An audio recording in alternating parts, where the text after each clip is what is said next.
present to the House may please rise to do so. Petition. Petition. Yes, Obaga. Honorable Speaker, honorable colleagues, my name is Honorable Sylvester Obaga. I represent Abakaliki Federal Constituency from Ebonyi State.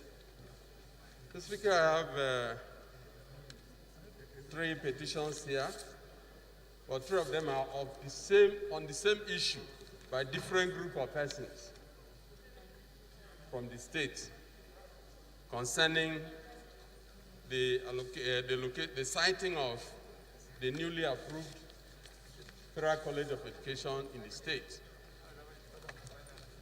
With your leave, Mr. Speaker, since they have the same subject matter, I can serially mention the groups and then state the issue and then lay the petition. The issue, Mr. Speaker, the groups are Easy Development Union from Ebonyi State, Abakaliki, Easy Forum, and Easy Nodo Youth Forum. The issue is concerned with citing of the Federal College of Education, which is just approved by the federal government in a zone where we already have 2 federal institutions. So in fairness, equity, and justice, they call on this House to intervene on the Minister of Education and the Minister for Education, Minister of Education, to quickly study the facts and details here and then be able to cite the institution properly where fairness and equity should be maintained. This is a situation, Mr. Speaker, and they pledge their loyalty and respect for the House, believing that their cry will be listened to. I so submit, Mr. Speaker, and with your leave, may I lay the petitions? Let's go ahead and lay our petitions.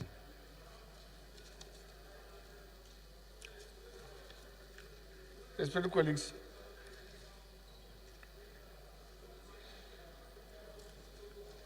any member who has another petition? Petition? Okay, go ahead, Prof. Mr. Speaker, Julius Ihovere, representing Owa Federal Constituency, Edo State. I have a petition from Mr. Osifo Ozoya Austin on my traverse in Auchi Polytechnic since the assumption of office of Dr. S.M. Jima as acting rector. My illegal dismissal is one of my constituents. I seek your permission to lay this petition, Mr. Speaker. Thank you.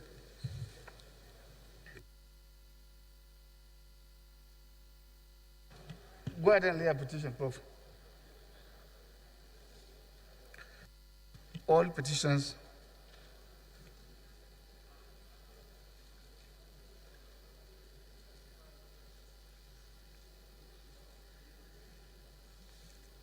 Thank you.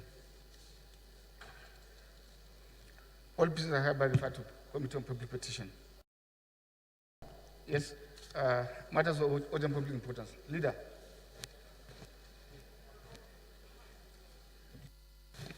Thank you, Mr. Speaker.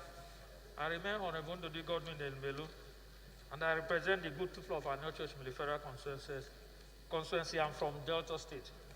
Mr. Speaker, I have a matter of urgent national importance, and it has to do with the recent interstate lockdown. Mr. Speaker, if you notice that the lockdown on interstate is not being fully enforced. So I'm bringing this matter as a matter of urgent national importance so that we can take it and get the task force that is saddled with the responsibility of enforcing it to live up to their expectation and ensure that only the essential services as it relates to food items are allowed to cross the interstate are so moved. So I'm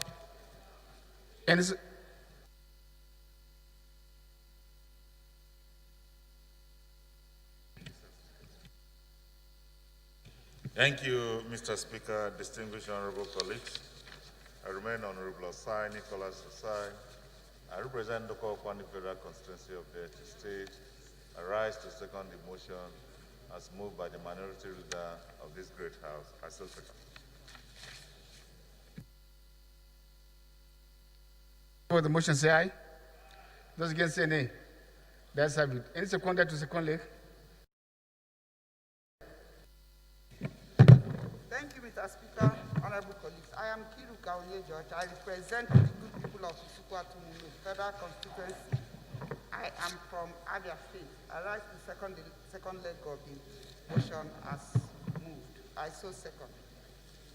Those in favor of the motion, say aye. Those against say nay. That's have it. Leader, you may proceed to present your motion.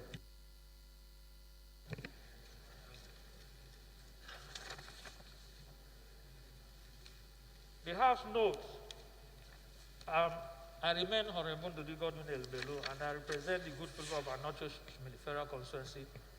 I'm from Delta State. The House notes that after due consultation with the state governors, the federal government on the 27th of April 2020 announced, among several regulations, 1. Need to ban non-essential interstate passenger travels until further notice. 2. Overnight curfew from 8 p.m. to 6 a.m., accepting movement for essential services and controlled interstate movement of goods and services from producers to customers. 3. The mandatory use of face masks in public places as well as maintaining physical distances and personal hygiene. 4. Restrictions on social and religious gatherings.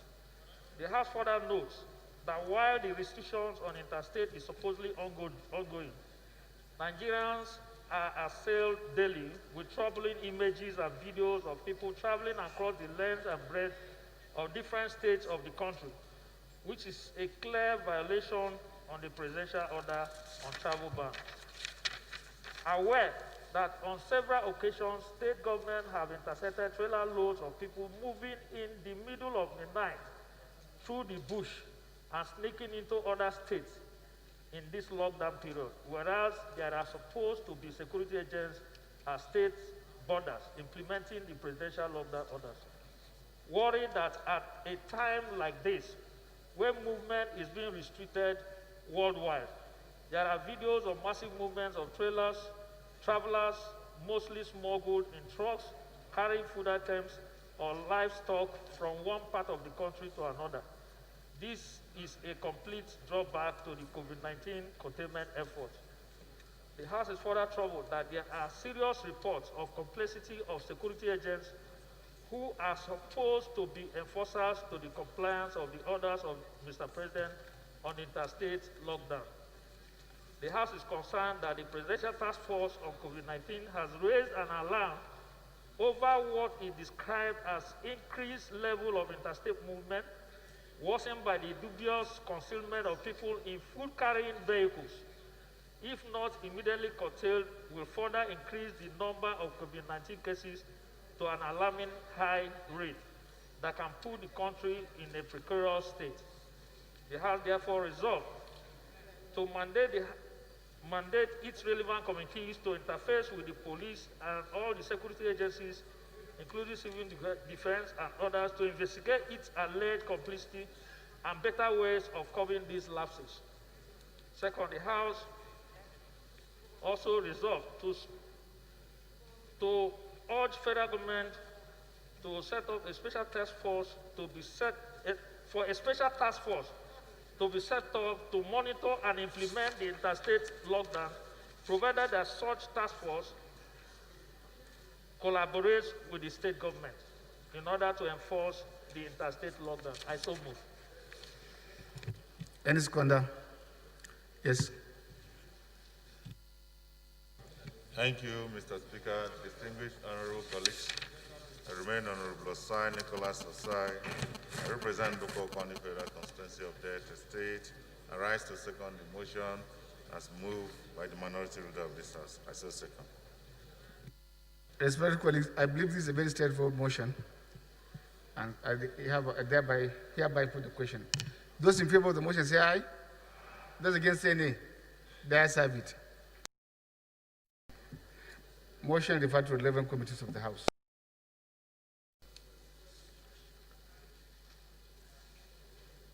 Yes, sir. Mr. Speaker, honorable colleagues, my name is Honorable Plenary Oseke, representing Southern Ijaw Federal Constituency. I'm from Bayelsa State.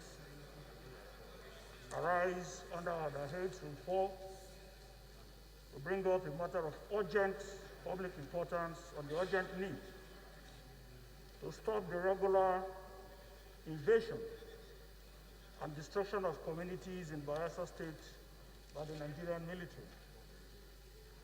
Mr. Speaker, honorable colleagues, I so move. Seconder, Honorable Webby. Thank you, Mr. Speaker. Honorable Francis Ejirogane Waive is my name. I represent the entire people of Ugele North, Ugele South, and Udu. Mr. Speaker, I'm from Delta State. I rise to second the motion ably moved by my brother, colleague, Honorable Plenary Oseke. I so second. Those in favor of the motion say aye. Those against say nay. The ayes have it. Honorable Francis.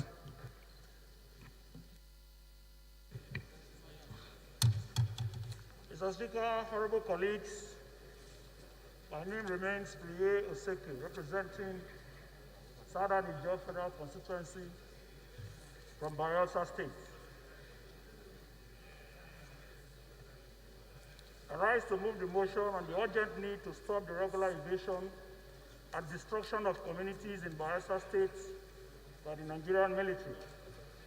The House notes that Section 217 of the 1999 Constitution of the Federal Republic of Nigeria, as amended, creates the Nigerian Armed Forces for the purposes of defending Nigeria from external aggression, maintain its territorial integrity, securing its borders from violation on land, sea, and air, suppress insurrection, and act in aid of civil authorities to restore order when called upon to do so by the President, but subject to such conditions as may be prescribed by an Act of Parliament and other international prescribed rules of engagement. Perform such other functions as may be prescribed by an Act of the National Assembly. The House notes that as a result of the problem of pipeline vandalism in the Niger Delta, the late President Musa Yar'Adua administration commissioned a joint military task force known as Operation Pulo Shield, now Operation Delta Safe, which was stationed to protect oil installations, personnel, and curb the menace of pipeline vandalism in the region.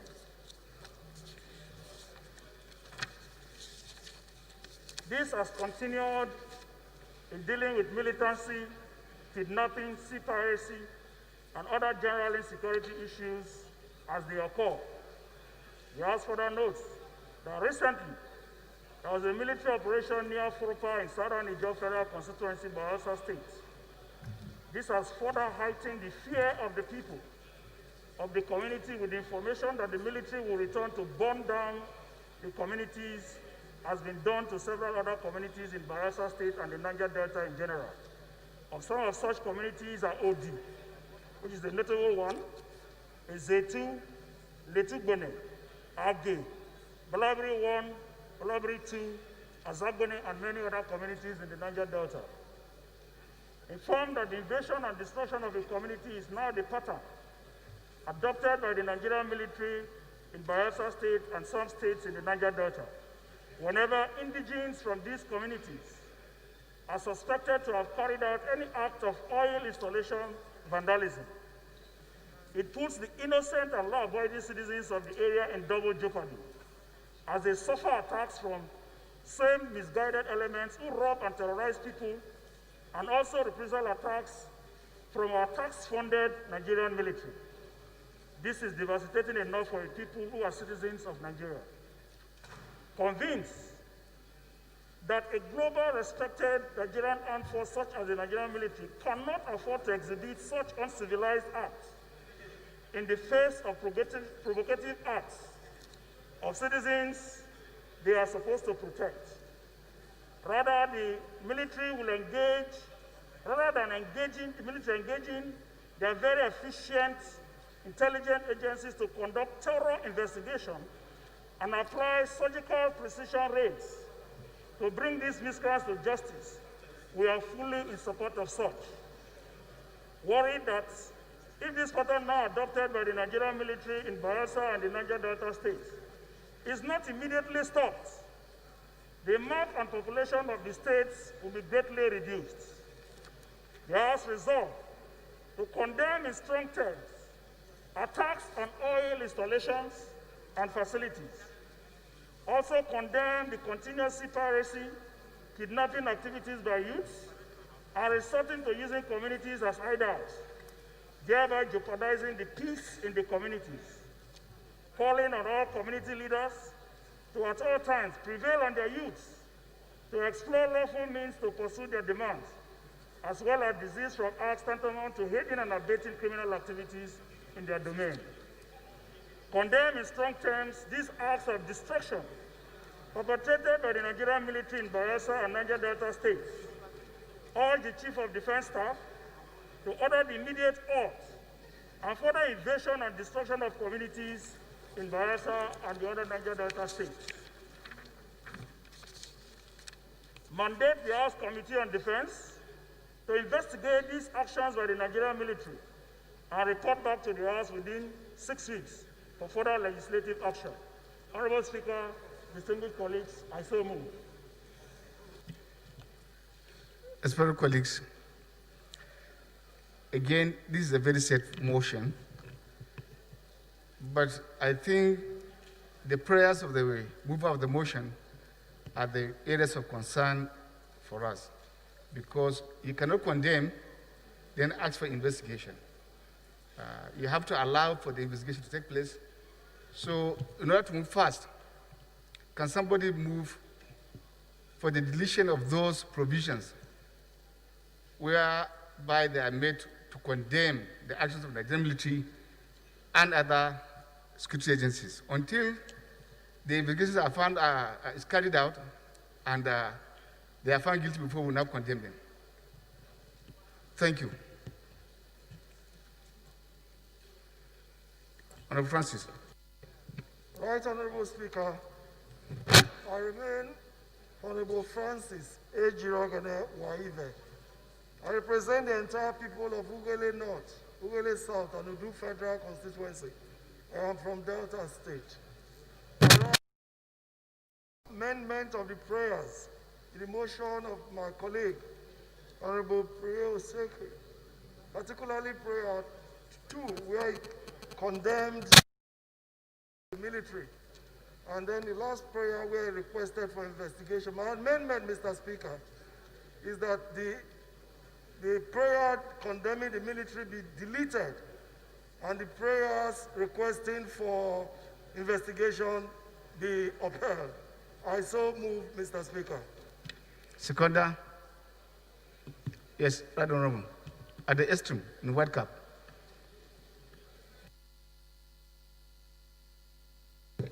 Thank you, Mr. Speaker. My respected colleagues, I remain Honorable Israel Sandigali. I represent Brass Nimbe Federal Constituency. I'm from Bayelsa State.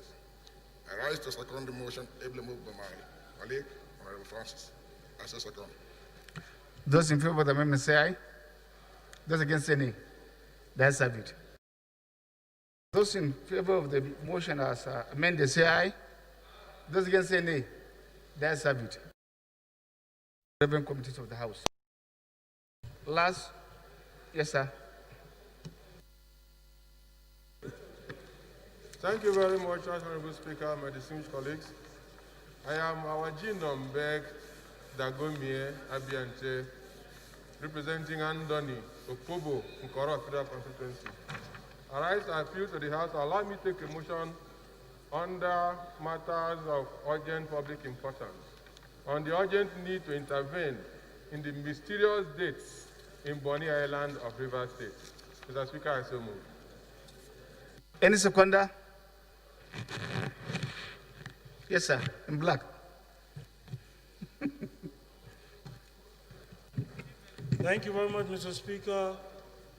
My name is Honorable Anie Khan Umana, representing the unique people of Abak, Etimeko, Ikafara constituency. Mr. Speaker, I'm from Akwa Ibom State.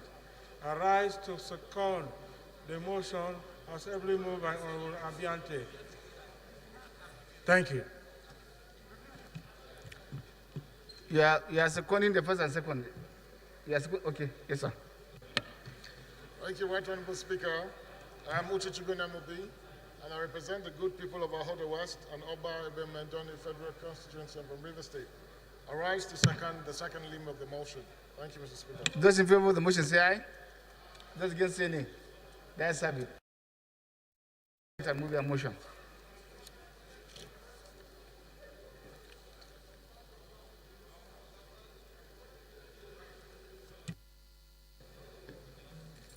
Thank you very much, Honorable Speaker, my distinguished colleagues. I rise, as I've stated, Awaji Nambek Dagomi Abiante, to move the motion on the urgent need to intervene in the mysterious deaths in Bonny Island of Rivers State. This motion stands to the credit of Dagogo Farah and 12 others, and I'm among the 12 others. The House recalls that in the last week of March, there was an incidence of large quantities of dead fishes around Bonny and Donny shores, and indeed several other communities in the Niger Delta region, stretching up to Ondo and Akwa Ibom states, which has been brought before this House and is receiving attention. This House is also aware that in the last 6 weeks, mysterious deaths are occurring in Bonny Island in Rivers State, and is reported to have claimed 13 lives in just a few days of notice. Further aware that officials of the Rivers State Ministry of Health and the Nigerian Center for Disease Control have collected samples in Bonny Island for testing to determine what is responsible for the strange occurrence, which some define the symptoms to include loss of the sense of smell, sense of taste, fever, weakness, vomiting, and stooling. The House further notes, these symptoms exhibited by the victims, they are closely related, but not exactly as those of COVID-19.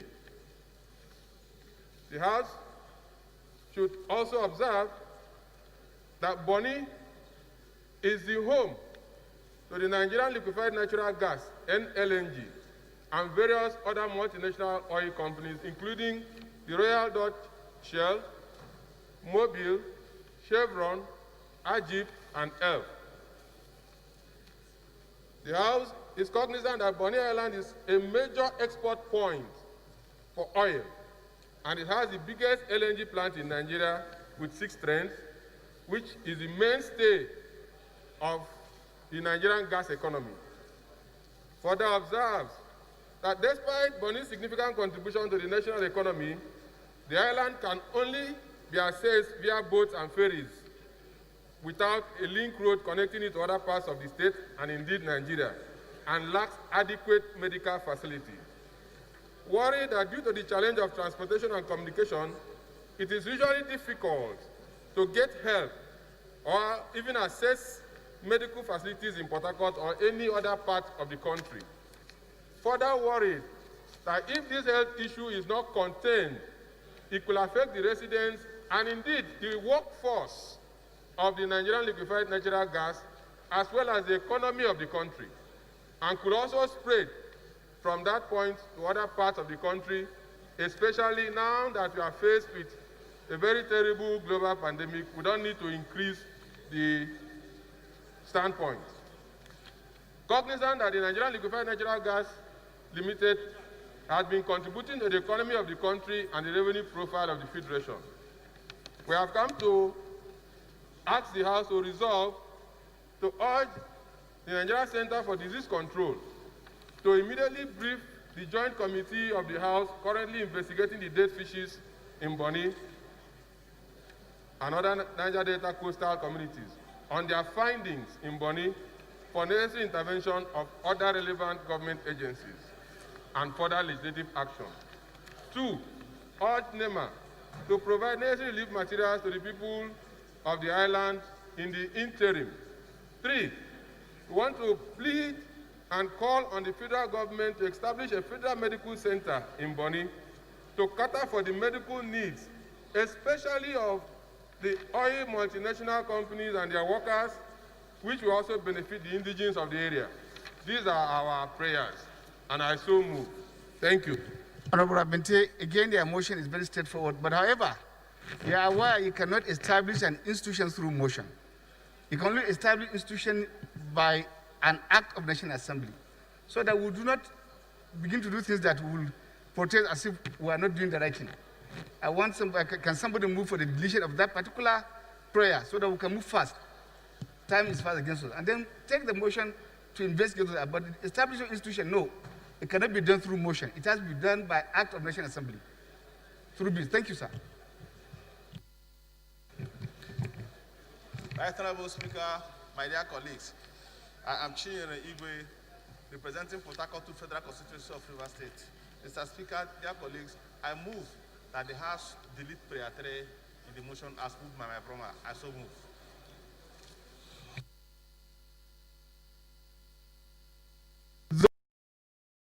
The amendment. Those in favor say aye. Against say nay. The ayes have it. Those in favor of the motion as amended, say aye. Those against say nay. The ayes have it. Go back to your seat. We are taking the next one. Respected colleagues, the next business of the day is presentation of 2 bills, and I invite the clerk to read their short titles. Point of order, Mr. Speaker.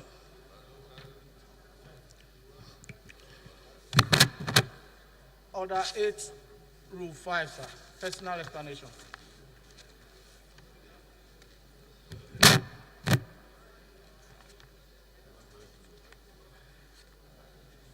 Can I go on, sir?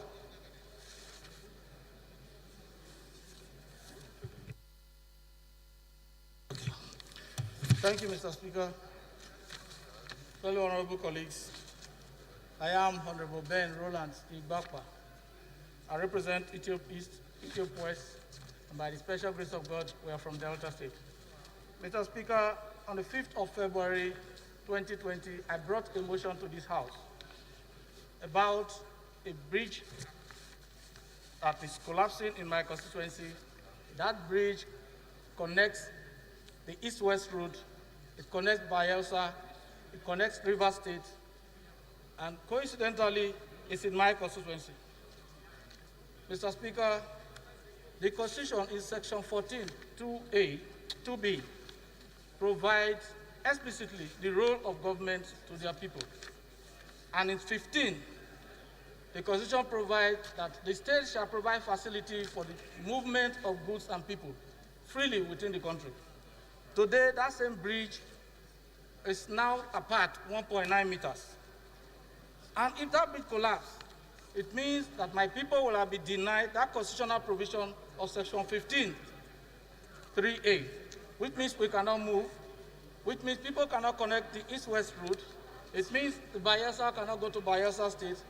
In Delta State, people from Delta Central and Delta South cannot visit.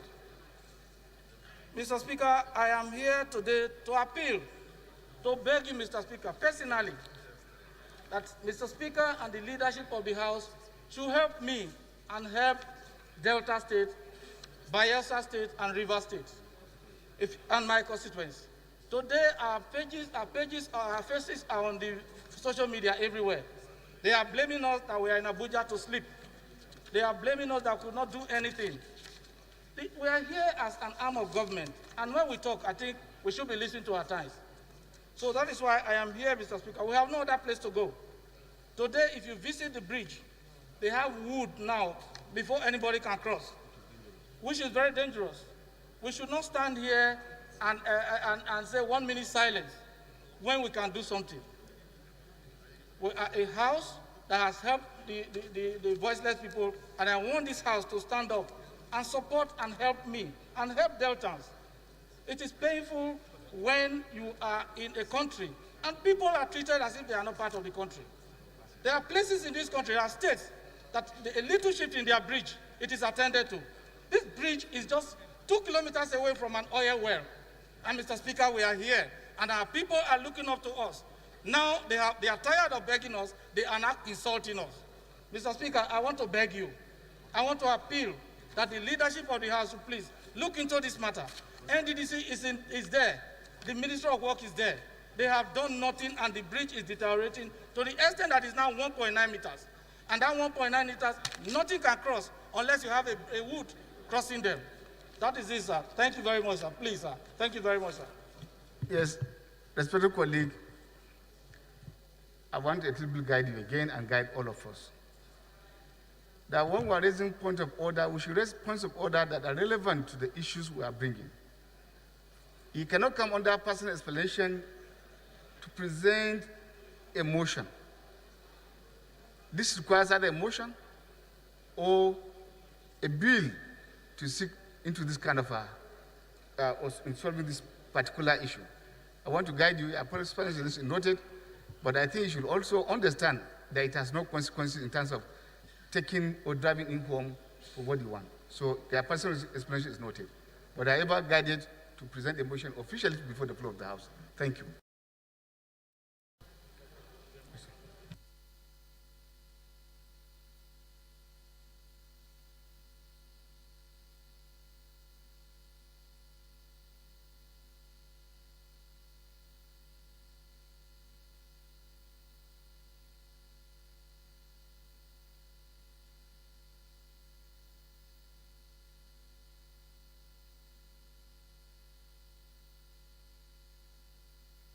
Respected colleagues,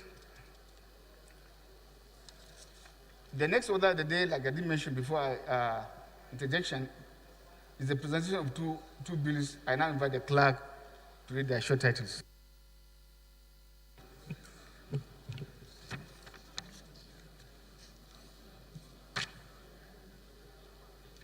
Honorable Speaker, honorable members, Appropriation Act Amendment Bill 2020, first reading. Federal College of Education Act Amendment Bill 2020, first reading.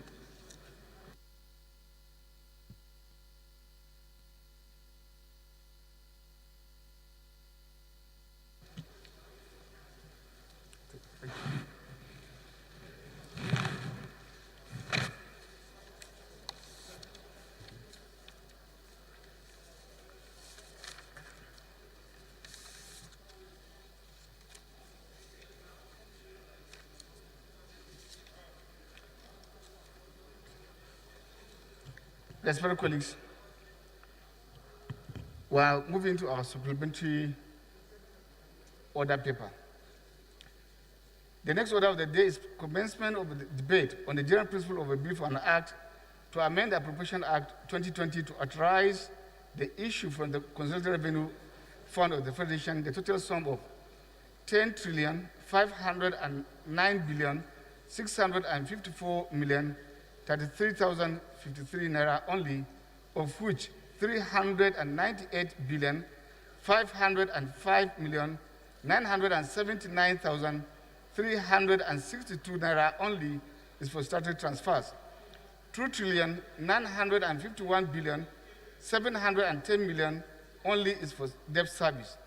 4,928,525,467,849 naira only is for recurrent non-debt expenditure, while the sum of 2,230,912,585,842 naira only is for contribution to the development fund for capital expenditure for the year ending on 31st December 2020. Standing in the name of the House Leader, all members recall that the bill was read the first time on Thursday, 28 May 2020, and I invite the Leader to move that the bill be read the second time. Leader, I invite you to move your motion. Thank you, Right Honorable Speaker, my respected honorable colleagues. Ado Dogwa is my name. Mr. Speaker, I represent Dogwa Tudunwada Federal Constituency. Honorable members, I'm from Kano State.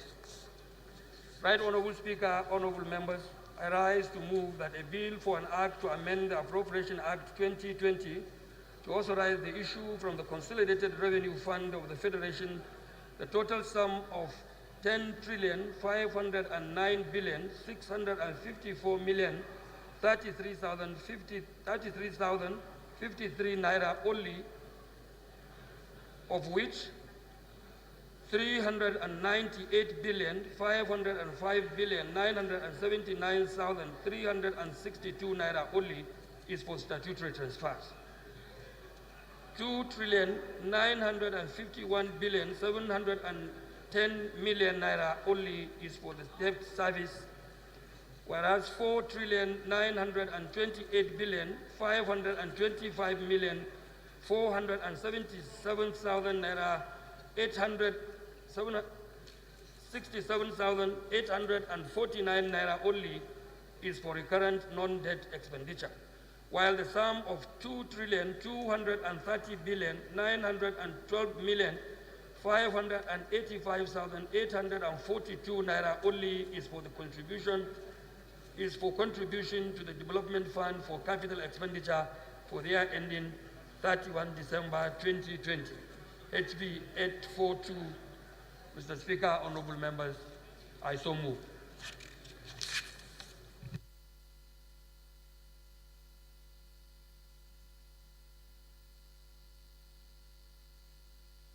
Leader second. Yes, Chairman.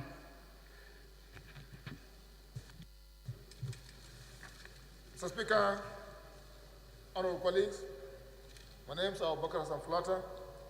I represent Berniwa, Krika Sama, Guri Federal Constituency, Mr. Speaker, I'm from Jigawa State. Mr. Speaker, I rise to second the motion every moved by the Leader of the House that a bill for an act to amend the Appropriation Act 2020 be read the first time. I so second. Be read the second time, sorry. I so move. I so second. Lead the debate. Right Honorable Speaker, honorable members, I think for purpose of clarification, Your Excellency, the Speaker and honorable members, this is a bill, indeed an amendment bill, that is necessitated by the economic circumstances we found ourselves as a nation. And these economic circumstances is a global problem, of course, having a lot to do with the COVID-19 pandemic, the fall in the price of crude oil in the global market, and so many other parameters that have affected significantly the implementation of the 2020 Appropriation Act as passed. Your Excellency, Mr. Speaker, the honorable members, it is therefore necessary for the executive arm of government, after reviewing the present circumstances of the economic parameters on which the budget 2020 was predicated upon, that they found it compulsory to bring back to this honorable House a document that will seek the mandate of the representatives of the people of Nigeria. A document that will engage the members of the National Assembly who are constitutionally empowered to deal with the appropriation process for the benefit of our people, the people of the Federal Republic of Nigeria. Your Excellency, it has also become necessary for the government to revise our borrowing plan. It has become necessary for the government to also revise the MTEP, and therefore on which the budget itself was predicated upon.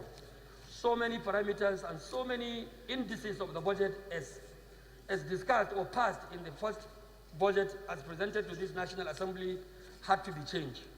Your Excellency, I would like to say that based on the circumstances we found ourselves of, and indeed the globe, the whole world is facing this pandemic, a lot of economic factors have militated against the implementation of the 2020 budget as passed by this National Assembly.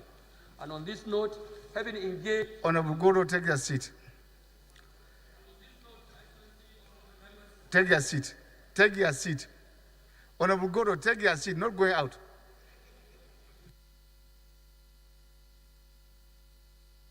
Take your seat.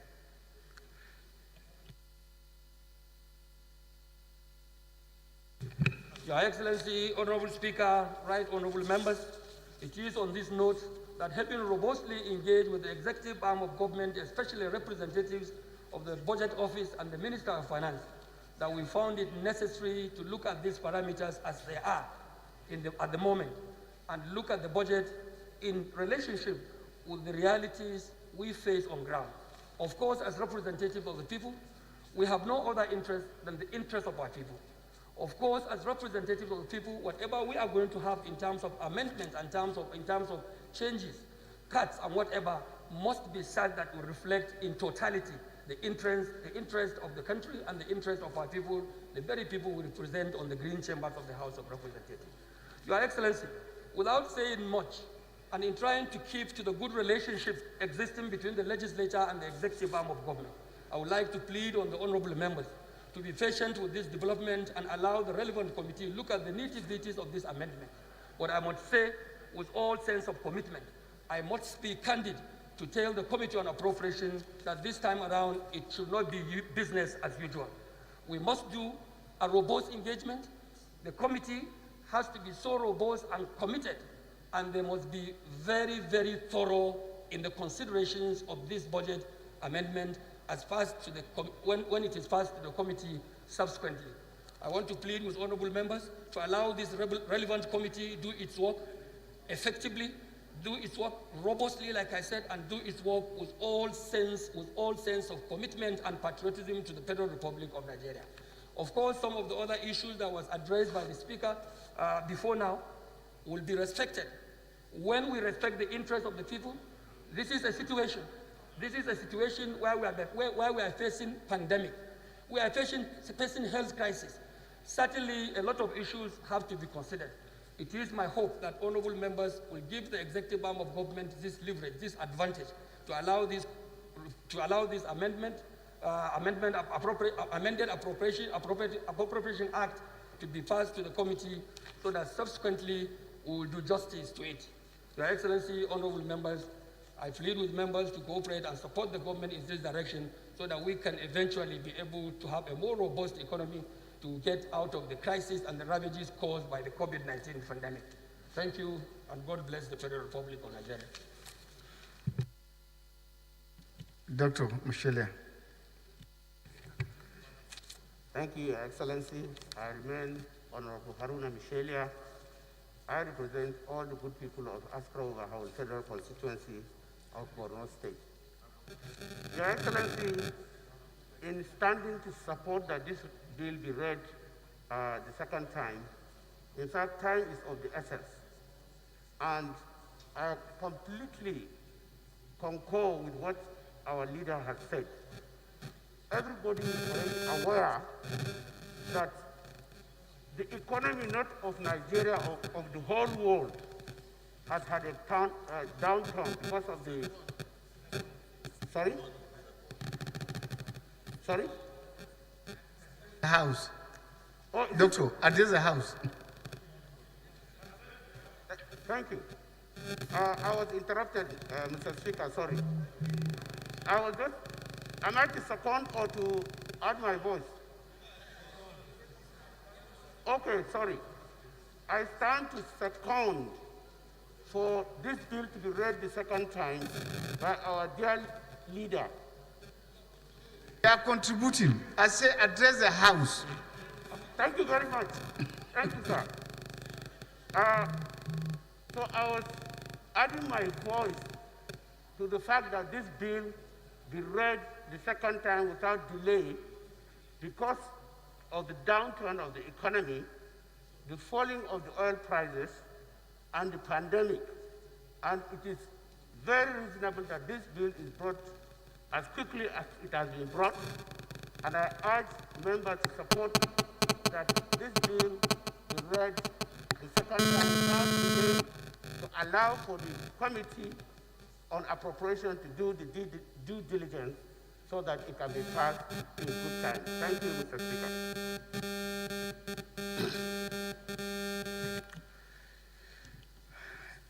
Yes, Honorable. Estumberg.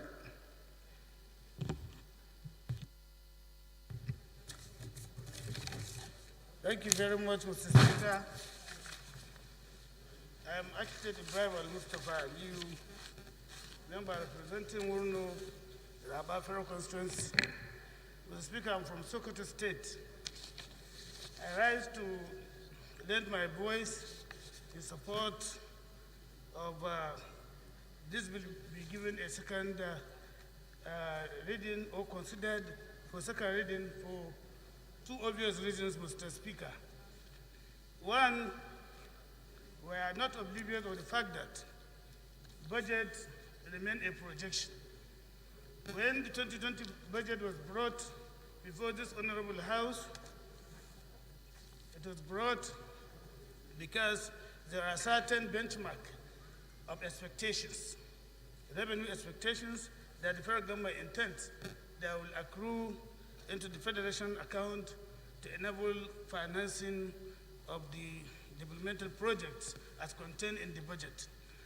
Unfortunately, the COVID-19 pandemic came in and everything was reversed.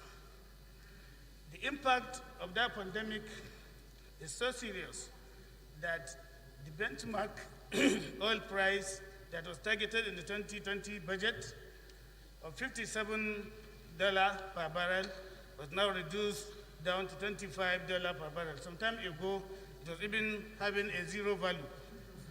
So with that, Mr. Speaker, I think we have no option than to be realistic, to do something that we can contain within what we have. So it's not out of place to consider this bill expeditiously, pass it so that at least we can be able to finance what we can as far as the developmental projects are concerned and even run the country. Thank you so much. I think I have said what I can. I think I would be compelled not to recognize those who are not observing our protocol in terms of sitting arrangement. So if you know that you are not observing the protocol, that's not even to raise your hand. Circuit number, you are not different. Social distance. You are not observing a protocol.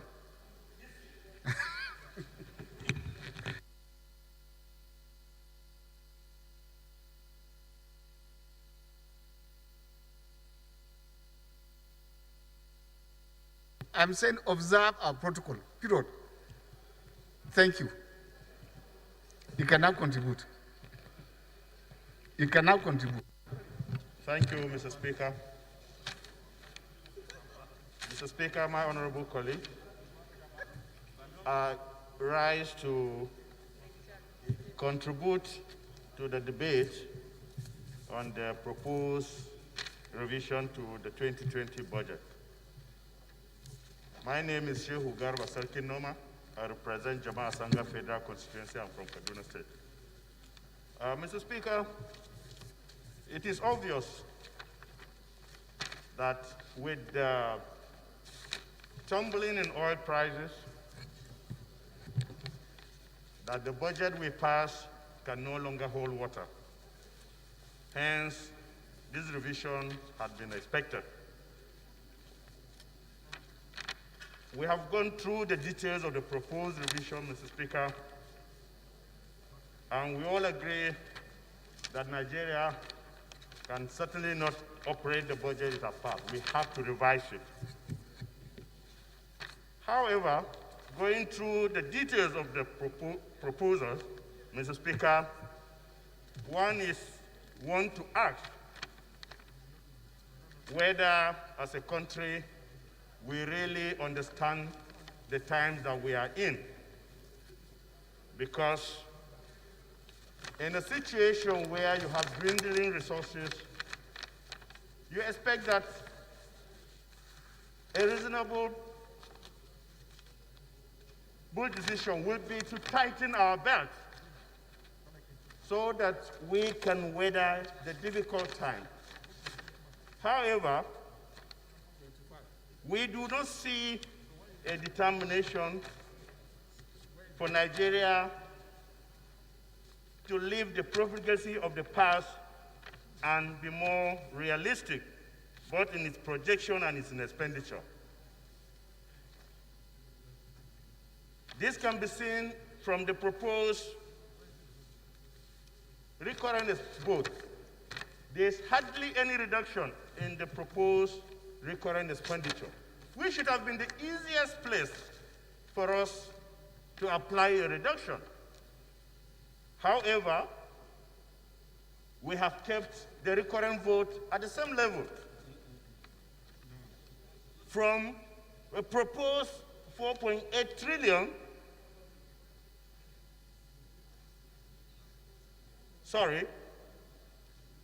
to 4.9, which hardly suggests any reduction. The recurrent vote should have been the first item that we should drastically reduce in order to free resources.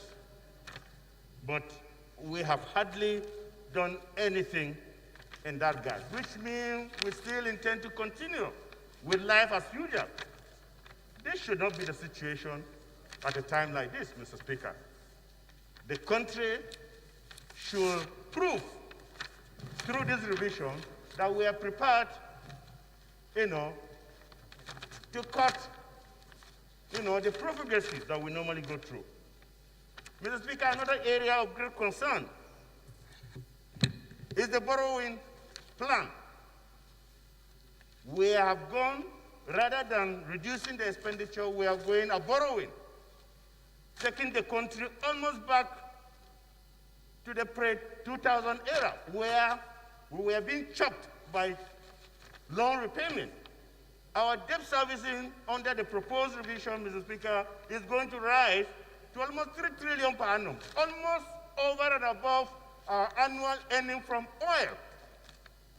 So all our oil revenue or oil income will go into debt servicing, and then we have to borrow perhaps to fund capital growth.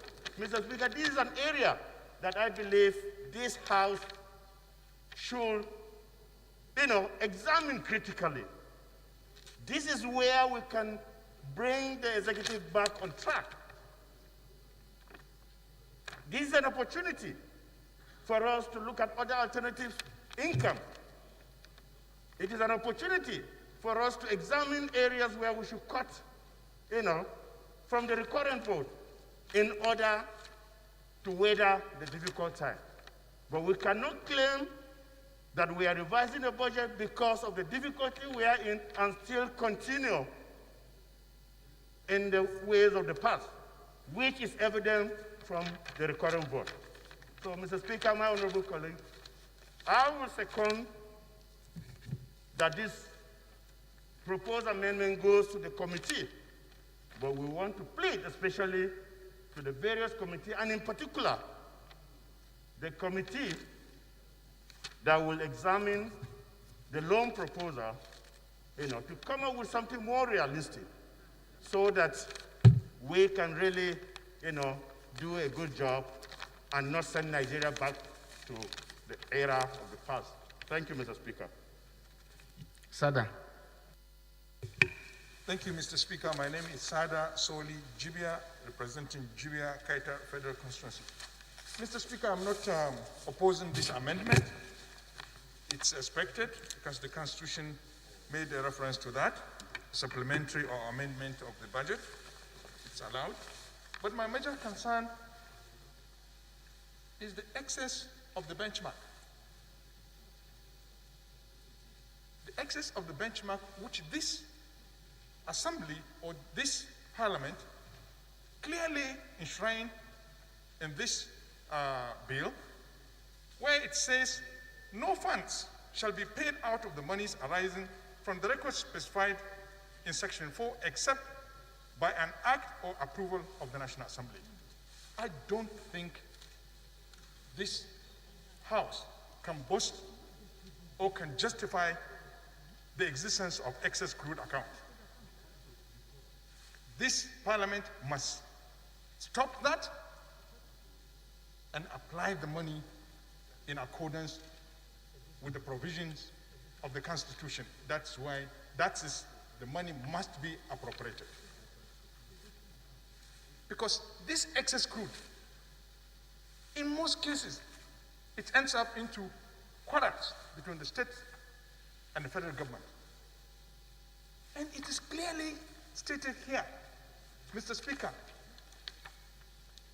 it's clearly stated excess revenue. The Accountant General of the Federation shall immediately upon the coming into force of this bill maintain a separate record for the documentation of revenue accruing to the Consolidated Revenue Fund in excess of oil price benchmark adopted in this budget.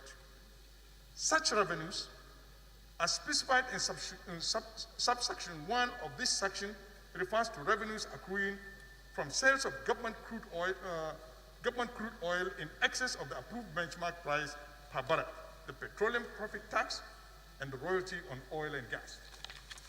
This must be legislated.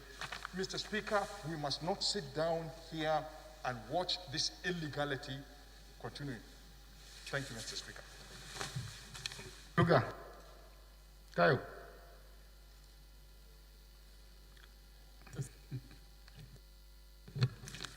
Thank you, Mr. Speaker. Good afternoon. My name is Honorable Taiwo. I represent all the Wali Federal Constituency. I am from Osun State. Mr. Speaker, it is rather unfortunate for us this afternoon that we're here to deliberate on this and to look at it downwardly, the proposed budget for 2020.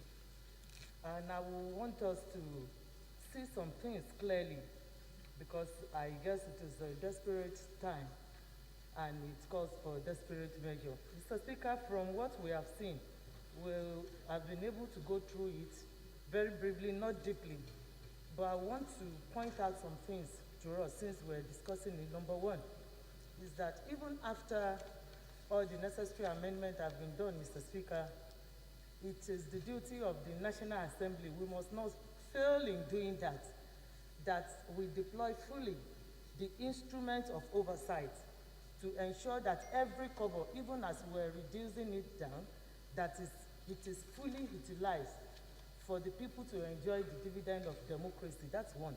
Mr. Speaker, I would like to point out too that it has become very imperative for us that as a nation, from what we have seen now, that we must improve on our saving culture. Mr. Speaker, it is a critical time and there's no way we can keep appropriating and keep this situation for so long. And also we must reduce the recurrent expenditure. Mr. Speaker, if you go through the proposed budget, we'll see that about 70% of the national budget it's on recurrent. There's no way we can sustain that, Mr. Speaker, on recurrent, that 70% of the proposed budget. Also, diversification of our economy, Mr. Speaker, we rely solely on crude oil. And as we speak today, you and I know that even the benchmark that we have given in this budget, Mr. Speaker, is $25 per. It is inevitable. There is no way. And we propose about 1.9.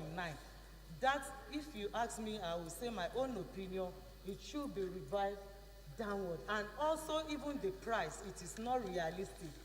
Mr. Speaker, having said that, I've gone through the budget and I've looked at it. The one that is most interesting to me, one, is the education.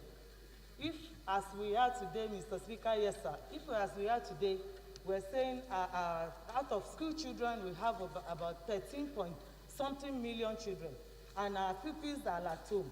And the school, they are considering reopening the school. Also, Mr. Speaker, if we are reopening, it means we have to do things different. Now we are cutting out of the education, if you have looked at it, about 10.7 billion. And we think we have to introduce the ICT for our pupils when they resume. How are we going to achieve that? That I want us to look at it as we are considering it, so that if there's anything we can do. Also, Mr. Speaker, finally, I will speak on the aspect of the agriculture. I've gone through it briefly and I've seen that we have so much beat down the thing. Now, I don't know how we're going to do it if the crude oil is no more there and the agri that we want to look inward were so much being underfunded, the education underfunded, the agri underfunded, I don't know. And if you look at it finally, the Federal Ministry of Finance and National Planning was appropriated 5.97 billion, which is to be reduced to 1.88 billion, leaving its proposed fund for 4 billion. Mr. Speaker, in my own assessment, a further cut down to the Federal Ministry of Finance and National Budget should be done in that sector, at least, so that anything that we cut on that can be, we can substitute it in the Ministry of Agric and Education, so that our people and Nigerians out there will really enjoy what the 2020 appropriation budget is meant for. I thank you, Mr. Speaker. Chinyere, Igwe. Mr. Speaker, my dear colleagues, I'm Chinyere Igwe. I represent Port Harcourt Federal Constituency of Super State. Mr. Speaker, desperate times require desperate measures. This matter had relevance in the time in which we are in the world over, particularly in Nigeria. Mr. Speaker, coming back home, it beats my mind, beats my imagination why we cannot do things as a nation, why we cannot do things that will help the average Nigerian. Mr. Speaker, this budget, good. There is no way that we cannot alter the 2020 Appropriation Act. We must. But in that alteration process, we must face the reality on ground. Mr. Speaker, for nearly 4 months, and in the next 3 months, we will live in the reality of the times in which we are. I wonder where we are spending so much money in the security architecture of this nation. Yes, Boko Haram is at war, we know. But we know that the greatest war now is COVID-19 pandemic. The huge allocation to the security apparatus, for me, is not necessary. Because what we are talking about now, we are no longer fighting the physical war. Yes, we need to buy arms. We have been buying arms every day, arms and ammunition every day. For instance, what are we budgeting 115 billion, Office of the National Security Advisor for at this point in time? When we should be talking about the health care of our people. We should be talking about returning our children back to school. Mr. Speaker, some of the intervention agencies or some of the agencies of government, we know that they have not functioned. Where are they going to undertake the recurrent expenses? The international airwave is shut down for 4 months, and the next 1 or 2 months it will be shut down. Where are international travel going to take place? Where are international convention going to take place? Almost all organizations have postponed those activities from 2020 to 2021, but the other arm of government has, using their own words, padded these agencies. That is wrong. It therefore means that this parliament must come alive, particularly the Appropriation Committee and other relevant committees, to ensure that we take the reality of the time, the reality of the oil benchmark. $25 per barrel is not realistic in the next few months. So we must come down and look at what is possible and what is realistic and cut our budget. There's no law that says that we shouldn't save. We must learn how to save. If we have all the money in 2020, we can save them for future generation or for next year. We must not spend everything, even though we are still talking of borrowing. So my dear colleagues, let us come back to reality and ensure that this budget, as we are going to alter it, let us alter it to the best interest of Nigeria. Thank you. Yes, colleague.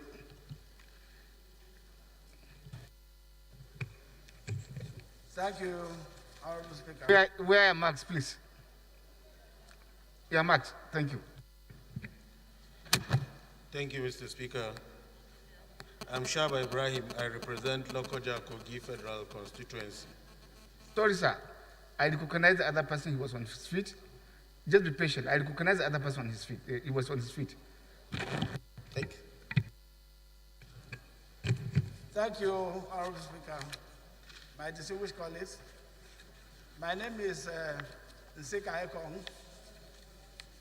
I speak for the people of Federal Constituency. I'm from Akwa Ibom State. Mr. Speaker, the reality on ground is that oil prices has dropped.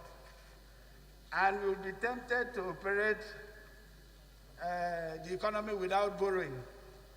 But I want to say that government expenditure and government revenue is used to control the level of economic activities. There is nothing wrong with borrowing because right now what we need is to stimulate aggregate demand.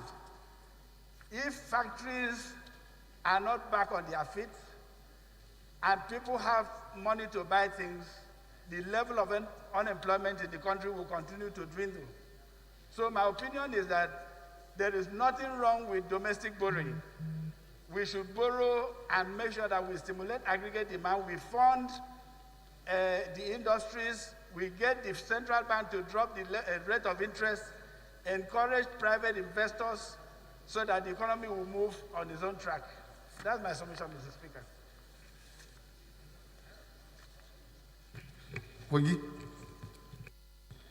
Thank you, Mr. Speaker.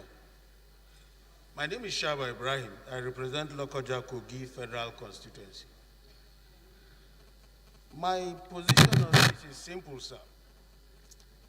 We seem to be paying too much attention to COVID-19 to the detriment of our economy.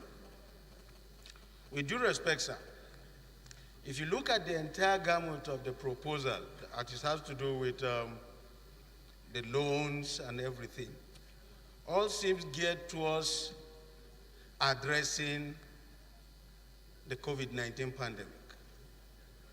I think, sir, at the risk of sounding immodest, the humongous amount that is being channeled to this sector in combating this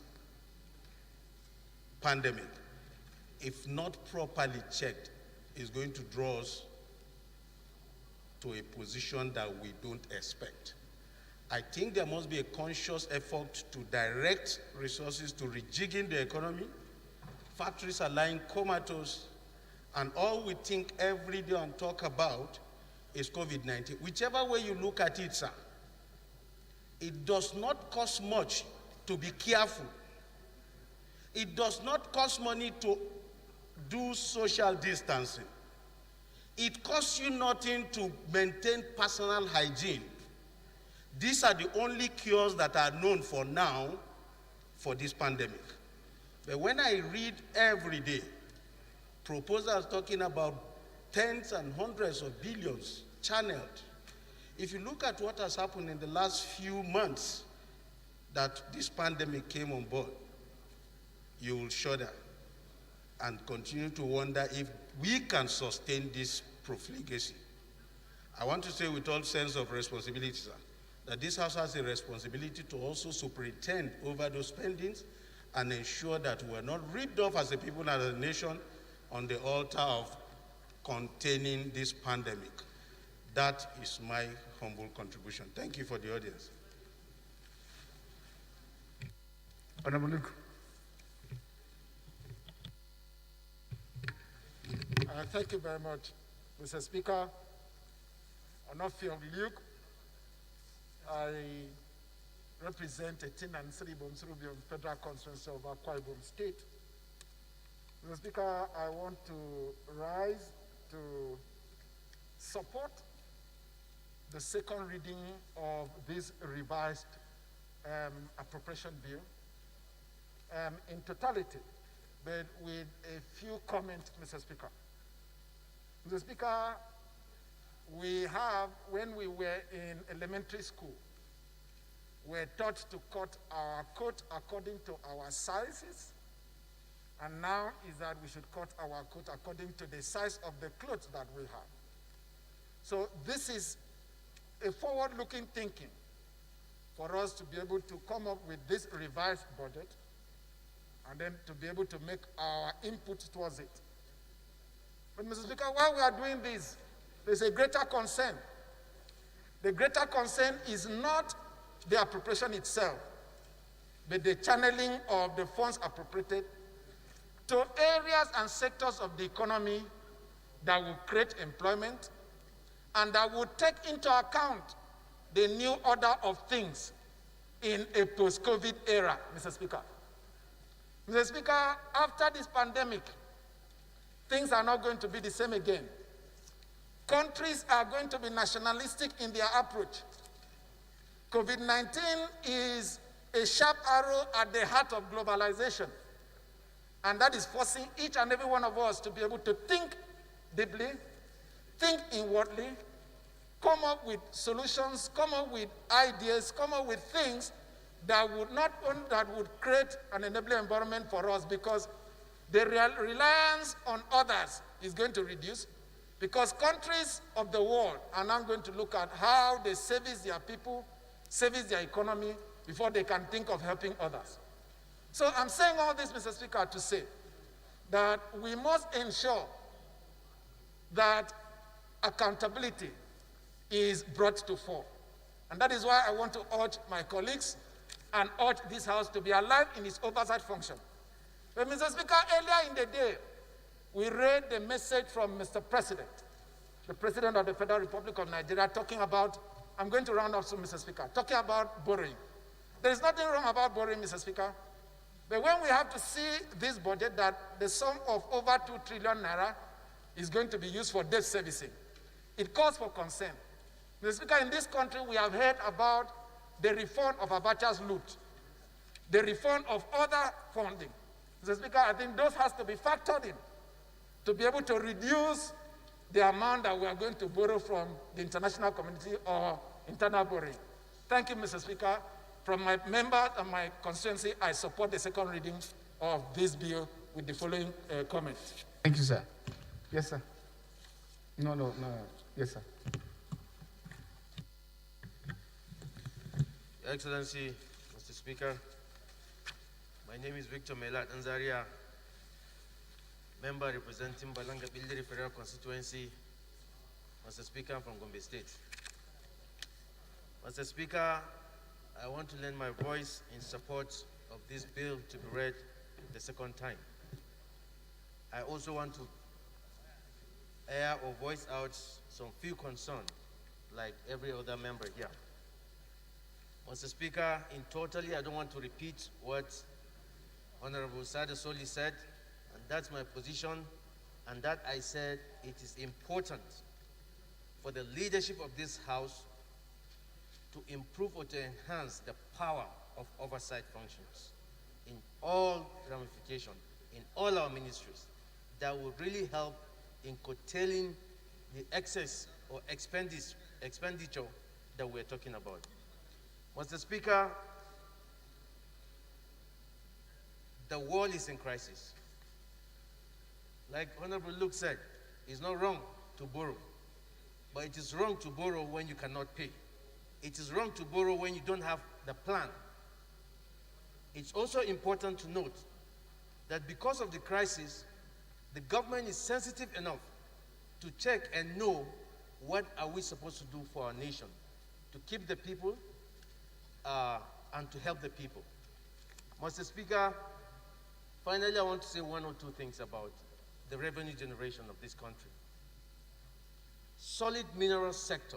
We are all talking about oil. Oil is going down. That's for sure. We all know that. Why is the solid mineral sector in this country not developed? The whole world, I stand to say, in Zamfara State, Mr. Speaker, if the solid mineral sector is not good in Nigeria, Chinese wouldn't have been arrested in Zamfara State. If the solid mineral sector is not profitable, Chinese wouldn't have been arrested in Ogun State. If the solid mineral sector is not prosperous in Nigeria, Chinese wouldn't be arrested in Plateau State. Mr. Speaker, we have other sectors to develop to generate revenue. Thank you very much.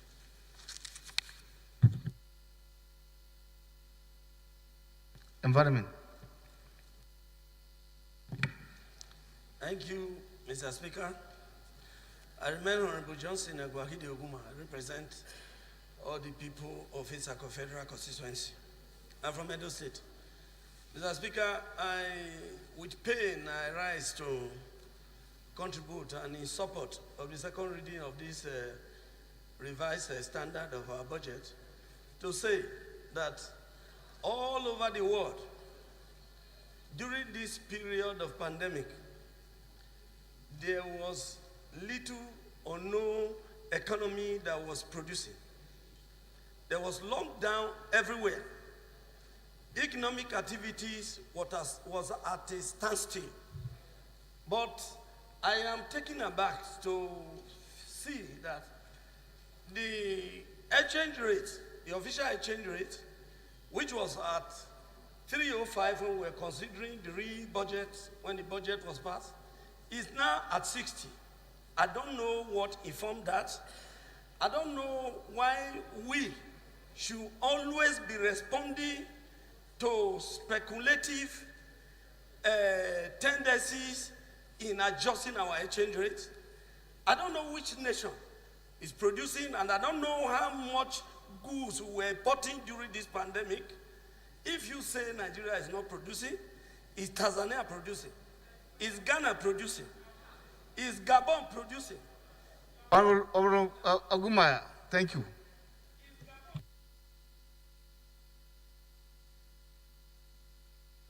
Producing. What informed the exchange rate that was moved from 305 to 360 for this reverse standard?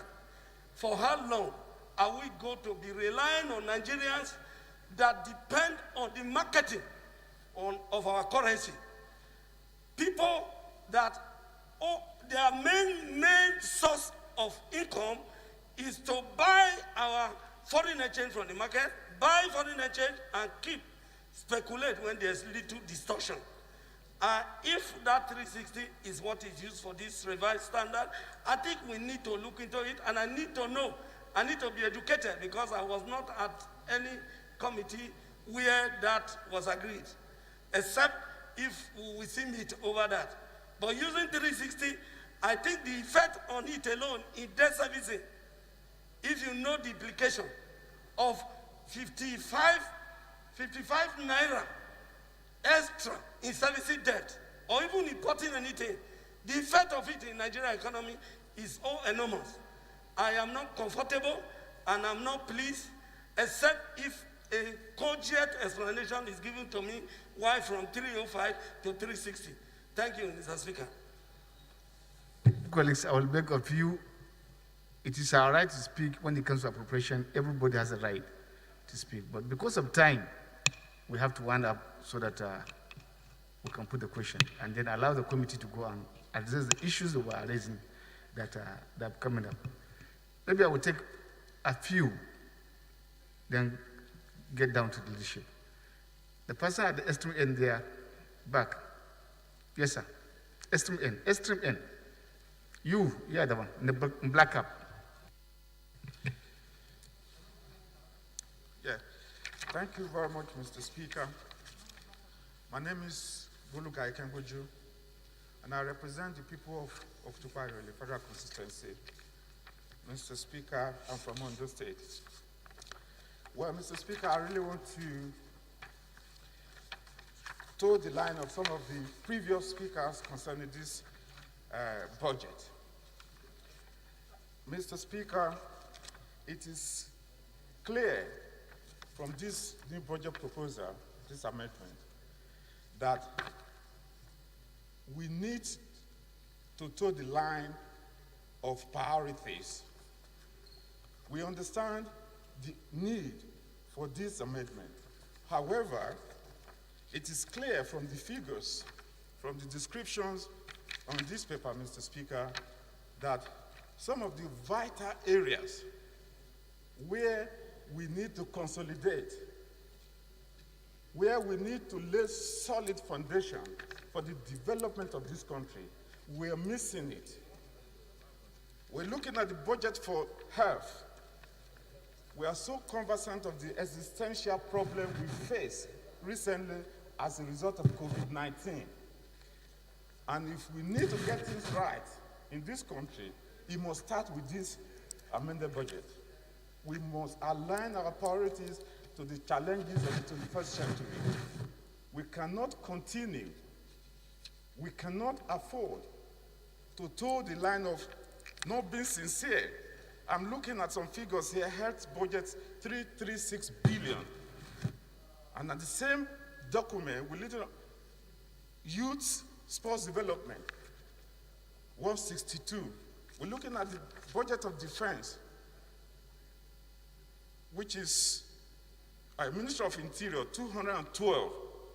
Ministry of Foreign Affairs, Mr. Speaker, 60 billion. We need, in the 21st century, to look and coordinate our actions, our budgeting, and our plans in areas that will bring development to this country. We cannot continue to do the same thing all the time and get a different result. Our priorities must change. We must vote money to those areas that will lay a solid foundation for the development of this country. And it must start now. We understand that we need to do this, we need to do borrowing. But those money that we borrow must be channeled to developmental areas that will result into youth employment and empowerment, that will develop our education, Mr. Speaker. So I want to support the position of some previous speakers that we need to look deeply and act fast for the development of this country. Thank you very much, Mr. Speaker.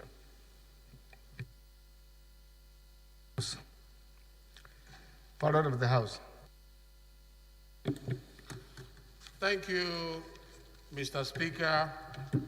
Honorable colleagues, my name is Benjamin Okezie Carlo. I represent the good people of Nigeria, starting from Bende Federal Constituency. This morning I rise to support the Leader of the House, who has moved that this bill be read the second time. I do that with few reservations. In elementary economics, we are taught scale of preference and opportunity cost. The opportunity lost by doing one thing is the other one that we have done. And the scale of preference is to help us prioritize. These ones are important. Granted, they are important, but not considering that they are the most important. We choose the one that is most important. If you go through the discussion in the House today, it has shown that the idea of reviewing the budget is a very good one. But are we putting the round pegs into the round holes? Are we putting the right square pegs into the square hole? That is the question that Nigerians want us to answer as their representatives. And that is why the committees that are going to be looking at this have a lot of work to do. Post-COVID-19 is posing a lot of challenges, which it is the responsibility of this House to begin to put structures in place that will be able to help us meet up the new dynamics. This is what is happening in the whole world. And if you look inwardly, like everybody has been preaching, you find out that we have lost it when it comes to oil and gas. And we have to look at other areas. Agriculture happens to be one of them. Education happens to be one of them. Science and technology happen to be one of them. Labor and employment happen to be one of them. Health happen to be one of them. But Mr. Speaker, honorable colleagues, if you go and look at this budget, you will find out that recurrent expenditure is still very high. Who is deceiving who? You and I know that the list of the payroll is not how it's supposed to be. When I was a local government chairman in 2003, when I assumed office, I looked at my payroll. I found out that 3/4 of the people who we were paying every month were not working for the government. They were sitting at home. Some of them were outside the country. It is high time this country begin to look at those workers. Who are the ones making this list of recurrent expenditure? Why is it so high? Even now that we have challenges, we need to look inwardly and begin to prune our payroll and begin to churn out those ghost workers who is making our recurrent expenditure to be very high. And we should channel that to our capital expenditure. It is very low. We can achieve that. Thank you very much, Mr. Speaker. Thank you, honorable colleagues. Henry. Thank you, Right Honorable Speaker, my dear colleagues. My name remains Honorable Henry Wauba, and I speak for the enterprising people of Mbitolu, Ikeduru Federal Constituency of Imo State.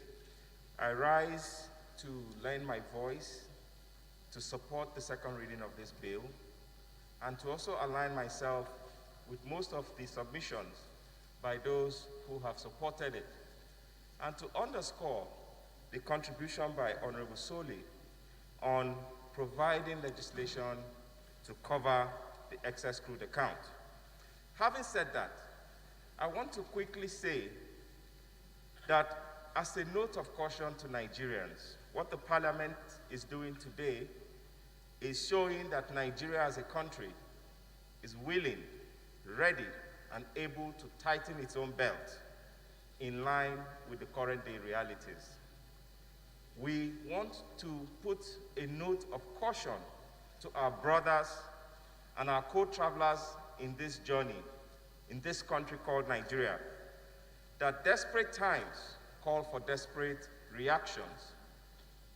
Today in Nigeria, things are no longer what they used to be, and they will continue to be different for the foreseeable future. We all need to tighten our belts, all of us. As the government is tightening its belt, we need to make adjustments in our private lives, in our personal capacities, to see how we can weather the storm. And finally, Mr. Speaker, I just want to take a moment to talk about the diversification that we talk about as a way of boosting the income in this country. Mr. Speaker, sir, every time the word diversification is mentioned, our mind shifts out of oil and gas, and we begin to look at agriculture, solid minerals, so on and so forth.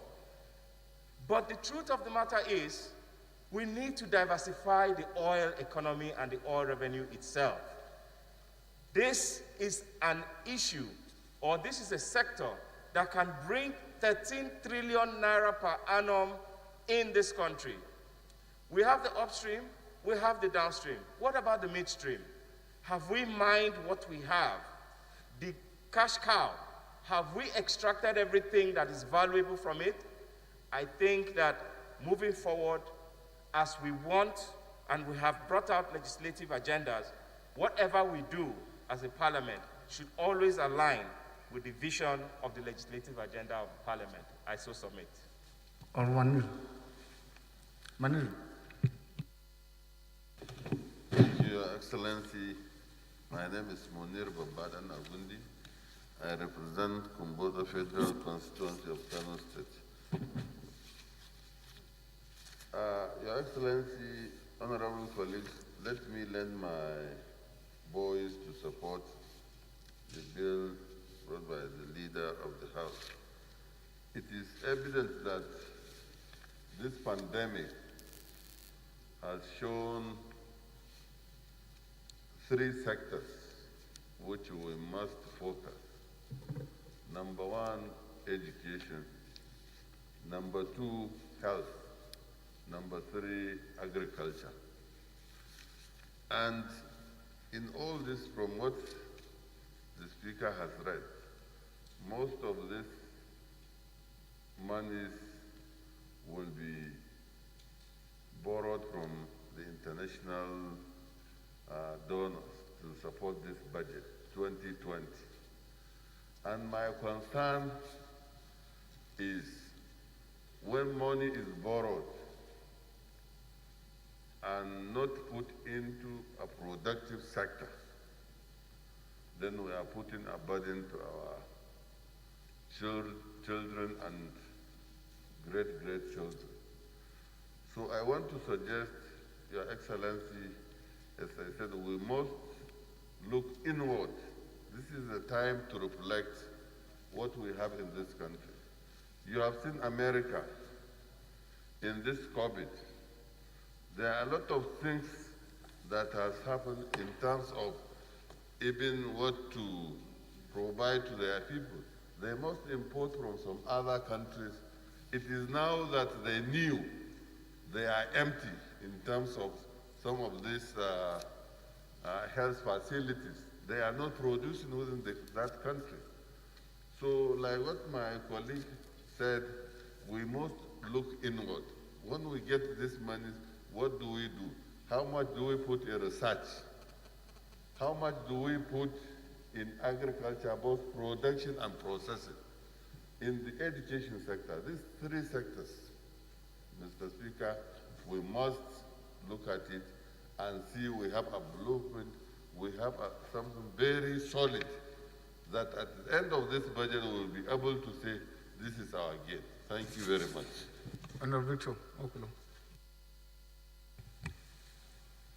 Mr. Speaker, honorable colleagues, I remain Honorable Victor Mokolo, member representing Ika North East, Ika South Federal Constituency of Delta States. I stand to lend my voice to earlier submissions of the earlier speakers supporting the second reading of the revised appropriation bill before us. First of all, even if I'm supporting it, I'm standing to say there is a need to adjust the benchmark. If we look at the present price of crude today, there's improvement and it's likely to continue because the price war, it appears it has come to an end. The war between the Russians and the Saudis, who shows that the price of crude will continue to be upward movement. Therefore, the benchmark we are using for this one should be adjusted. That should be noted by the Finance and Appropriation Committee. And again, the issue raised by my brother and friend, Johnson, adjustment in price of our foreign currencies is purely the duty by the central bank acts. That is purely their own responsibility. And let me say something. When workers were demanding for increment in salaries, there are some states who couldn't pay that salary. Beyond the fact that from the last IMF conference, it's clearly stated, that those who attended that, there was a conclusion that our currency was overpriced, and it's taking a lot to defend the value of Naira. If there was no adjustment in the dollar, it would have been practically impossible for so many states to keep their workers in place. That explains some of the reasons. But let me say, Nigeria's problem today is not just pandemic. Before the pandemic, we have over-relied on oil. We are talking about diversification. Before the diversification, everybody sitting here, including our traditional rulers, who owe ourselves responsibilities. Every time you hear them arresting Chinese, you hear them talking about Boko. Who are the people aiding them? If the Chinese come into hotel, you know the Chinese, they don't sleep in hotels. They all live in people's houses. And you find them 20, 30 people living in their flat. Who are the people harboring them? It is leaders. I'm not indicting anybody here. But if we are alive to our responsibilities, those people doing illegal bunkering, those people doing illegal mining, we'll be able to fish them out. Revenue on itself cannot improve if we don't live up to expectation, if we don't put the checks and balances. If we are not aiding those people, they will come, and because all they are doing is making us. So that is the responsibility with what has happened today. It is good to talk about diversification, but first step first. What is the first step? Let us be more patriotic. That patriotism is the only thing that can salvage Nigeria. Outside patriotism, by all and sundry, all we are saying here is a mere economic exercise. Therefore, I wish to conclude that I support the bill for second reading. Thank you.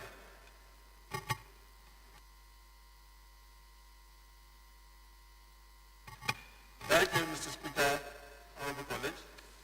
My name is James Abiodun Faleke. I represent Ikeja Federal Constituency.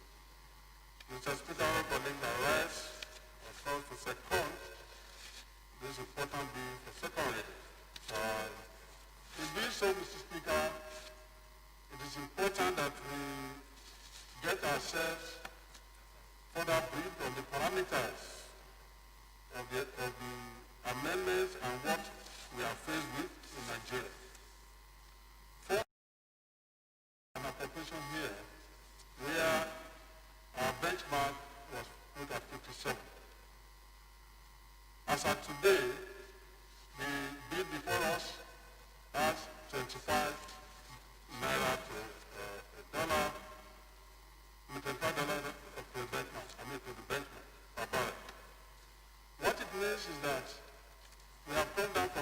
7 to far above 50% reduction.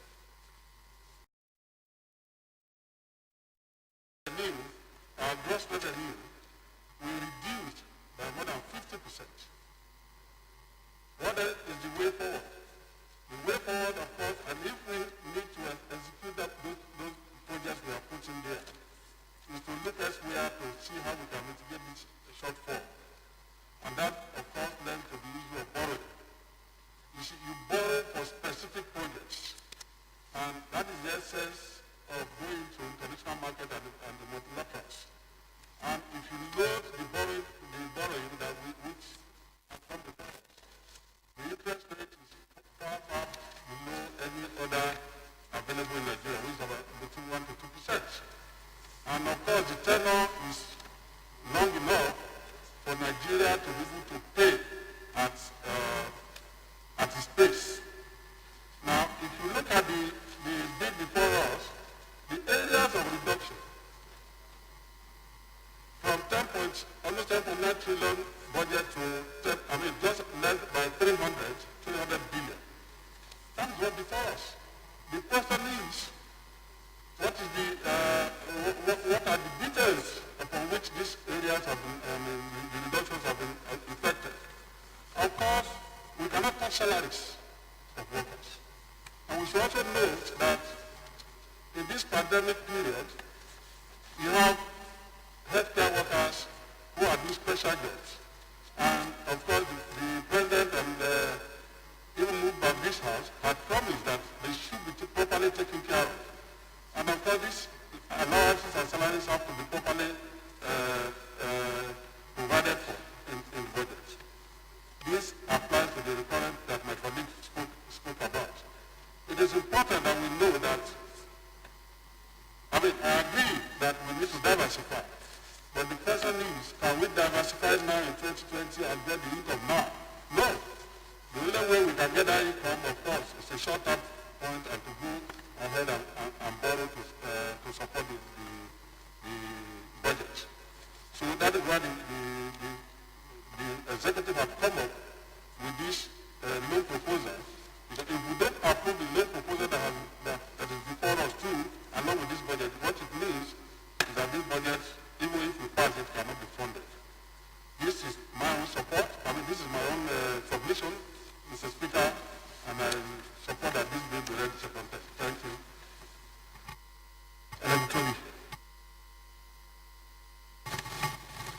Thank you, Mr. Speaker.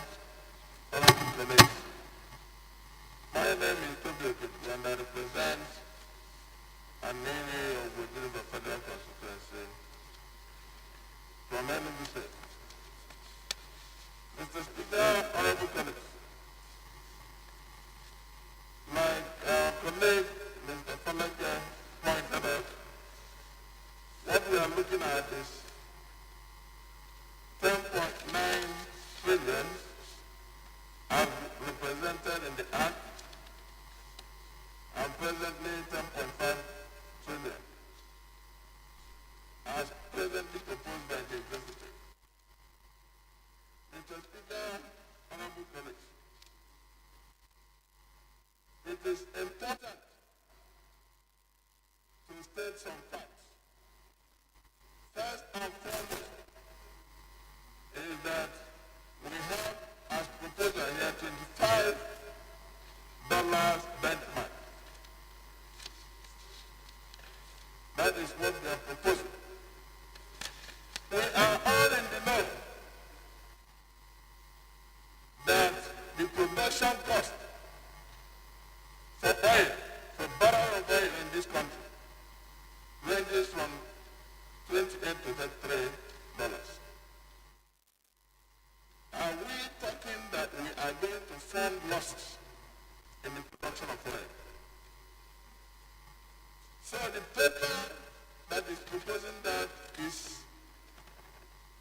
a lie in the first place. Mr. Speaker, what was proposed was 57. What is in the Act is 57. Presently, they are proposing $32 less. Anything that will occasion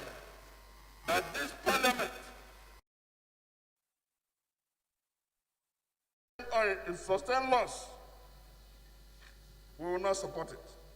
So we need to be up with our game to have that properly retooled.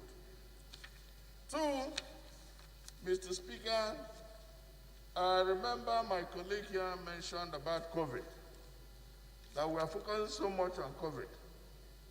It is understandable he's from Kogi State, and there is the absence of COVID patients there. But I believe that it is a matter of priority for Nigerians to focus properly on that. The reason is this. For the past 2 months, we have been subject to a lot of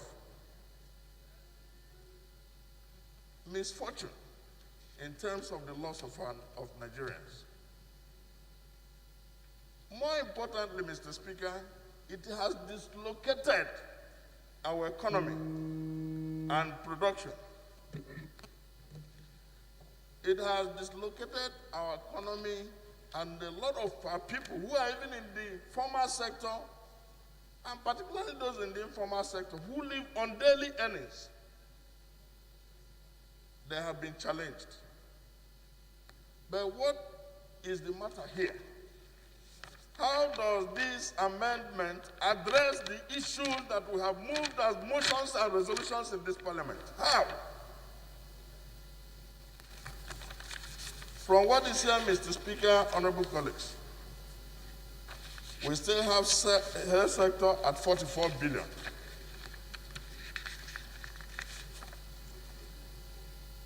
We still have proposals for palliative, poverty alleviation, social intervention. Mr. Speaker, Nigerians are not looking for how you give them packages of food. They want to be productive. Mr. Speaker, this poverty alleviation and social intervention that is unaccountable, that we don't know, we can't even point out to our constituents who benefit from it. This poverty alleviation and social intervention should have a sunset. It should have a sunset, Mr. Speaker. It is also very important that we interrogate the priority, the scale of preference that have been established in this budget. How does it address research that this parliament approved by word of resolution? How does it address the issue of the health institutions that in a serious malady? Mr. Speaker, honorable colleagues, NNPC, for instance, was subsidizing fuel to the tune of 1 trillion, and they call it under recovery. We want to know what savings they have done presently. So we need to address these issues. Whereas we approved that it should go towards second reading, we need to essentially interrogate all these issues and the resolutions we have passed here. So I believe that even though the economy has collapsed by almost half, we had $180 naira to a dollar. Now it is 360. 360 naira to a dollar. Yeah, I beg of you to run up. I have been giving you signs. Please.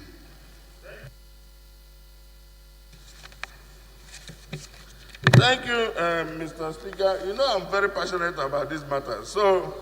But I would recommend that this should go pass to the committees for proper interrogation. Thank you very much. Yes, Minority Leader.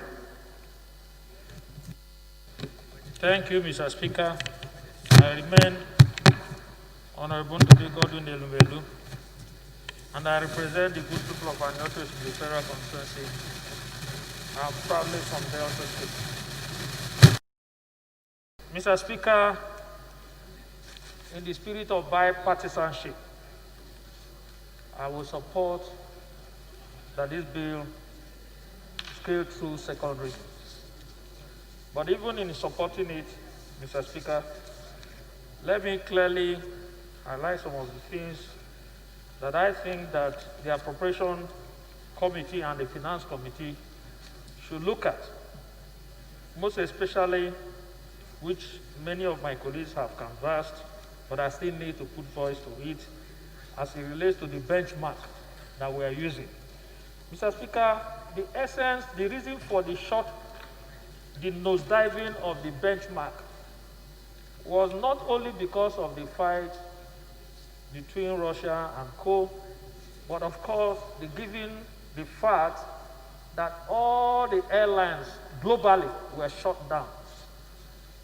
And based on that, it became very unnecessary for any airline or operators to demand for crude oil. And that informed why the price of our crude went down. But given the easing of lockdown globally, we are now witnessing an upward increase in the graph of price of crude oil. Today, by estimation, the crude oil price is at $35 per barrel. And we're using a benchmark of $25 per barrel. And we are also witnessing a deficit of 4.5 trillion. Mr. Speaker, one would have advised us that what is best to do is to show up the benchmark to say $27 per barrel, because I do not see where it can go down, because by forecast, globally, people are now seeing that based on the easing, and the moment the airlines come back and people begin to travel, there is tendency that the price of crude oil will move up. So if we're able to look at the current benchmark that is being proposed and increase it to 27, we can now reduce the budget deficit of 4.5 trillion from the difference that we'll be using to increase the benchmark. That will assist us. Now, somebody is saying 100 billion, even 1 naira reduction. Even 1 naira reduction from the deficit is a lot. So if we add up by $2, use that difference of $2 to service the deficit, that will help us. Then also, I've looked at the difference in what was passed in December and what is being proposed for us to amend by way of variation. It's about 300 billion plus. And if you look at what forms part of this reduction, like somebody submitted, one of my colleagues submitted, recurrent is still very high. One will be expecting that instead of the debt servicing increasing to 2.9 trillion, and we're having capital still at 2.2 trillion, that something ought to have been done to show up the capital provision. And that brings me to the issue of the empowerment program in Nigeria. Mr. Speaker, we were all voted into office, and we made a promise to be there for our people. When they voted us into office, their vote, I keep on saying it, their vote in us being here is their investment. And their return on investment is the dividend of democracy by way of empowering those people who voted us into office. Now the question now is, if you look at the budget, Mr. Speaker, if you've had time, which I think you have, virtually all the empowerment programs that will make life meaningful to our people have been removed by way of adjustment. Then the question now is, how do you go back? Let me speak for myself. How will I go back to my federal constituency and tell them that I'm here to support a budget where the whole thing that will cause empowerment for my constituents have been thrown away, all of them. So I believe that the appropriation and the finance committee needs to do something to readjust that erroneous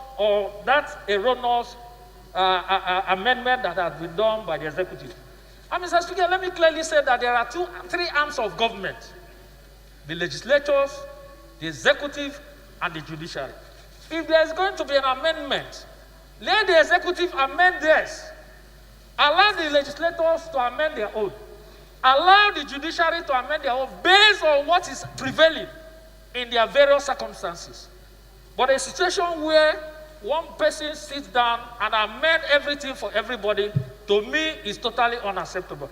And I have also looked at the budget. I think leader has spoken as an opposition person, and we appreciate. So, thank you very much. You can take your seat. You can take a seat. Thank you very much. Yes. Thank you, Mr. Speaker. I am Kiruka Oyejocha. I represent the good people of Isukwa Tumunuj Federal Constituency. I am from Abia State. Mr. Speaker, honorable colleagues, I rise to support the second reading of this amendment bill.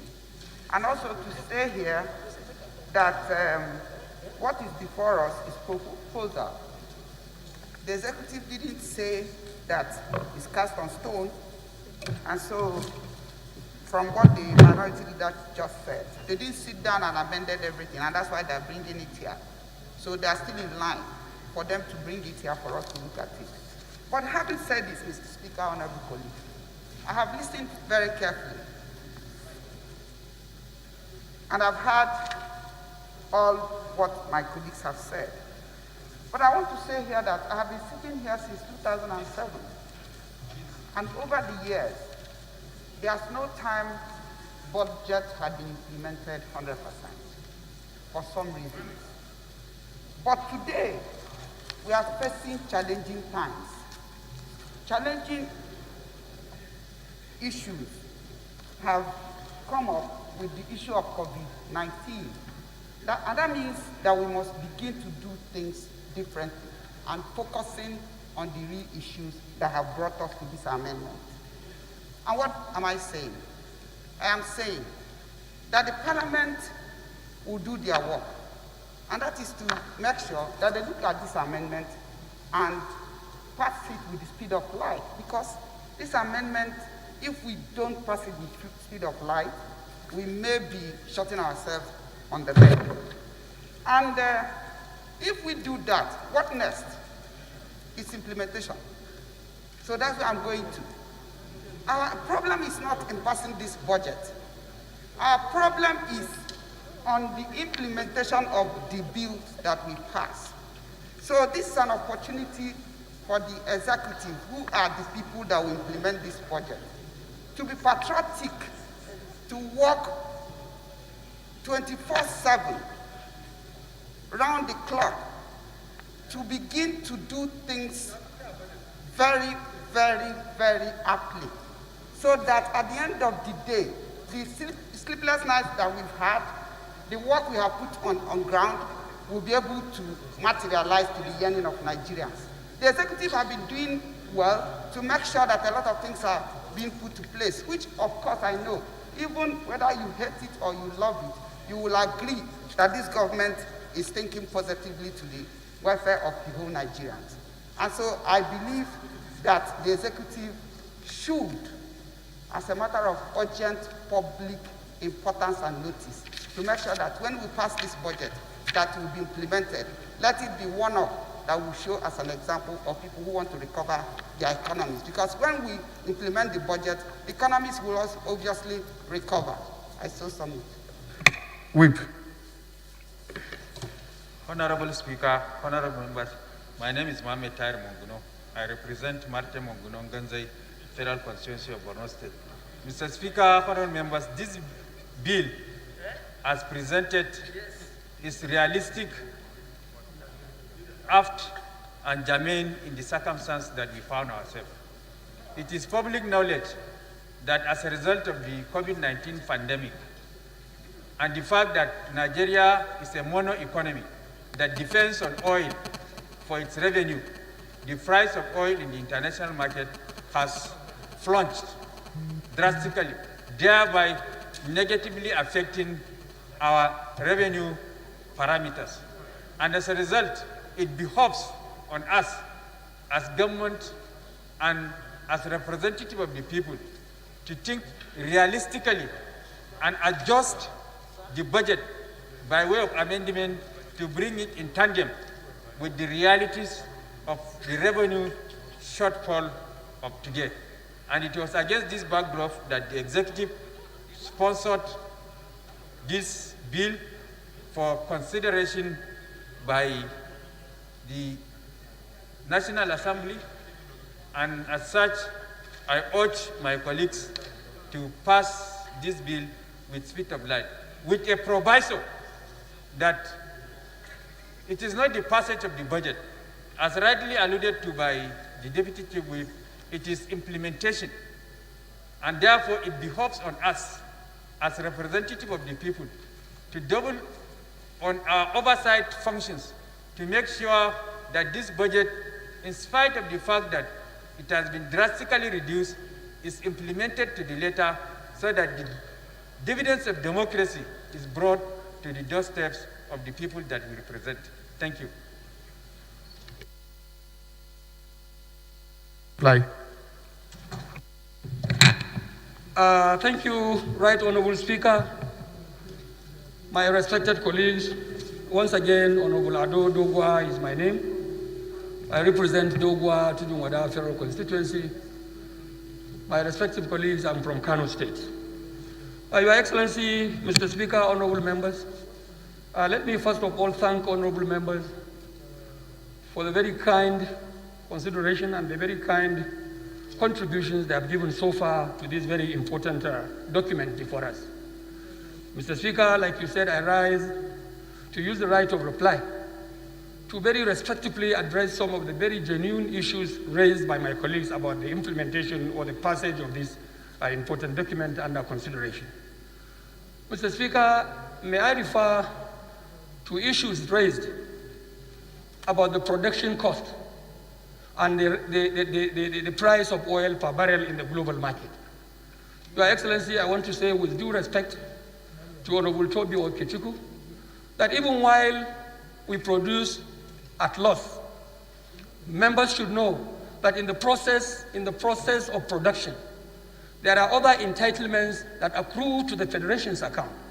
Things like the petroleum taxes, things like royalties, which must be paid willy-nilly by those producers. And these have also been captured as part of our revenues framework in the budget. And for that reason, we will still have to continue to produce, not minding whether it's at loss or at cost, at loss or at a profit, because there are other parameters that we have to stand to gain from to make Nigeria move on the basis of the parameters presented to us in the budget.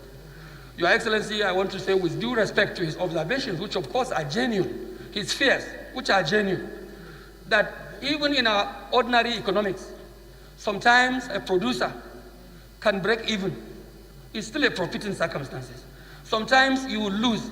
It is still better than to lose and produce than not to produce at all, because we are members of OPEC and we are certainly expected to meet some of these targets and some of obligations in the global market. I'm not trying to join issues with him. I have taken in good faith some of the observations made by Honorable Toby Okechukwu.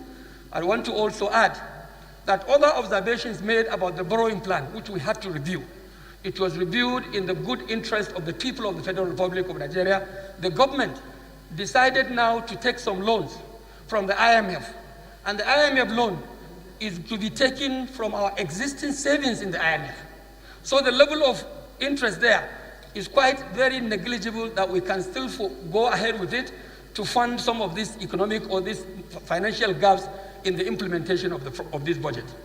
Secondly, Your Excellency, I also want to draw the attention of honorable members and those who have raised fears about the increasing borrowing engagement by Nigeria's economy, that some of the borrowings have now been reversed to be taken from internal sources.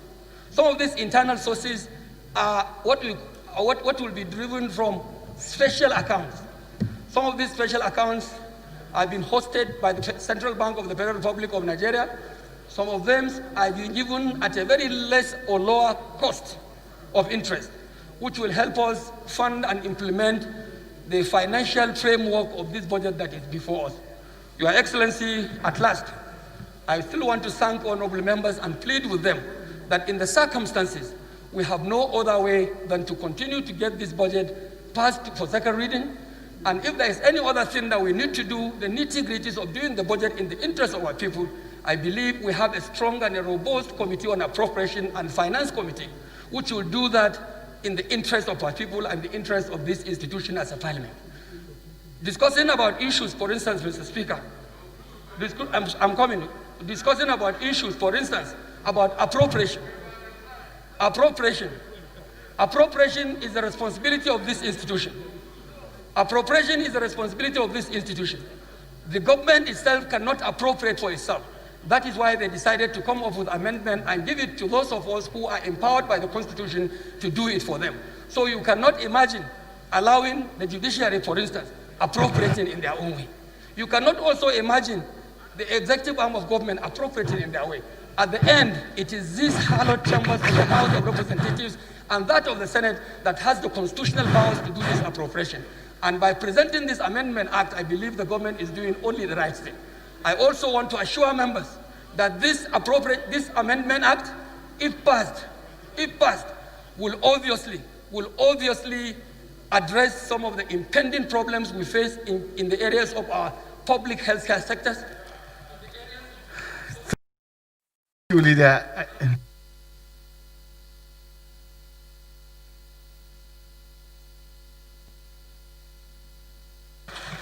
Well, respected colleagues, I believe, like I did mention earlier on, it is the right of every member to speak when it comes to appropriation. However, because of time, I want to beg for your understanding. I want to beg you to allow us to take the second reading. In the light of this, I want to believe that members who have not spoken and what I want to speak will appreciate and understand with us. It's an appeal, please. Please, the question now is that the bill be read the second time. Those people say aye, those against say nay. They have it.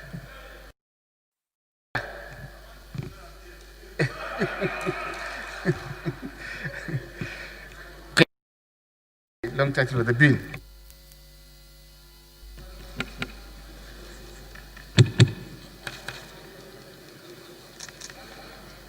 Honorable Council members, a bill for now to amend the Appropriations Act 2020 to provide the issue from the concluded revenue fund for the preparation.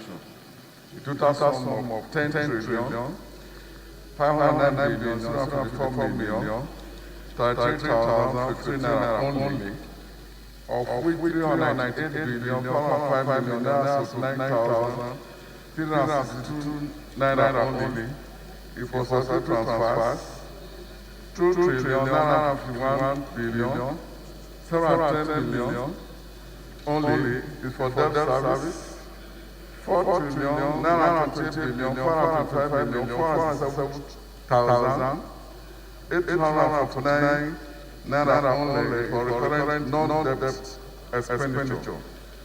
While the sum of 2 trillion, 230 billion, 912 billion, 485,840 naira only is for contribution to the development fund for capital expenditure for the year ending on 31st December 2020.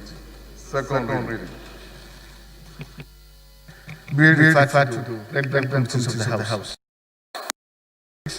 The next business of the day is presentation of report of the ad hoc committee on the $10 million bribery allegations against the House of Representatives standing in the name of Honorable Henry. Honorable members will recall that the matter was referred to the committee on Tuesday, 5th May 2020. The report is ready for presentation. Honorable Mwabwa is invited to present the report. Thank you, Right Honorable Speaker, my dear colleagues. I remain Honorable Henry Wauba, and I speak for the enterprising people of Mbitoli Kedru Federal Constituency of Imo State.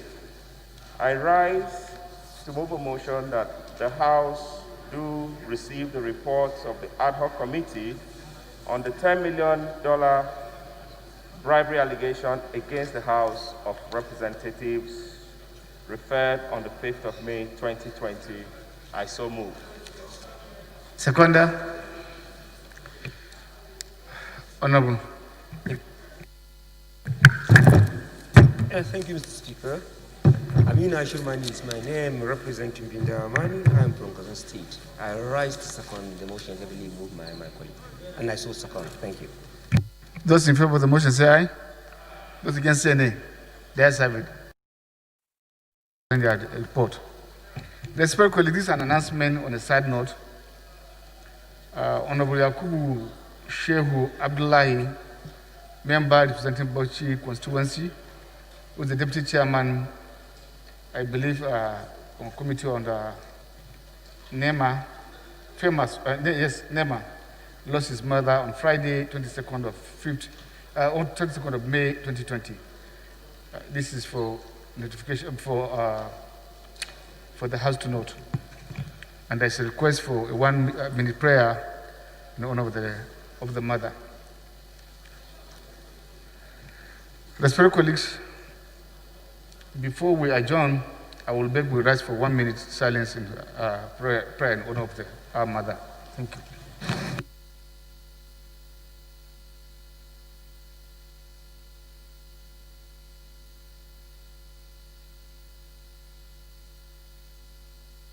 Take please. Amen. Leader, move that we adopt the votes and proceedings of today. Substitute our rule to enable us to adopt the votes and proceedings of today.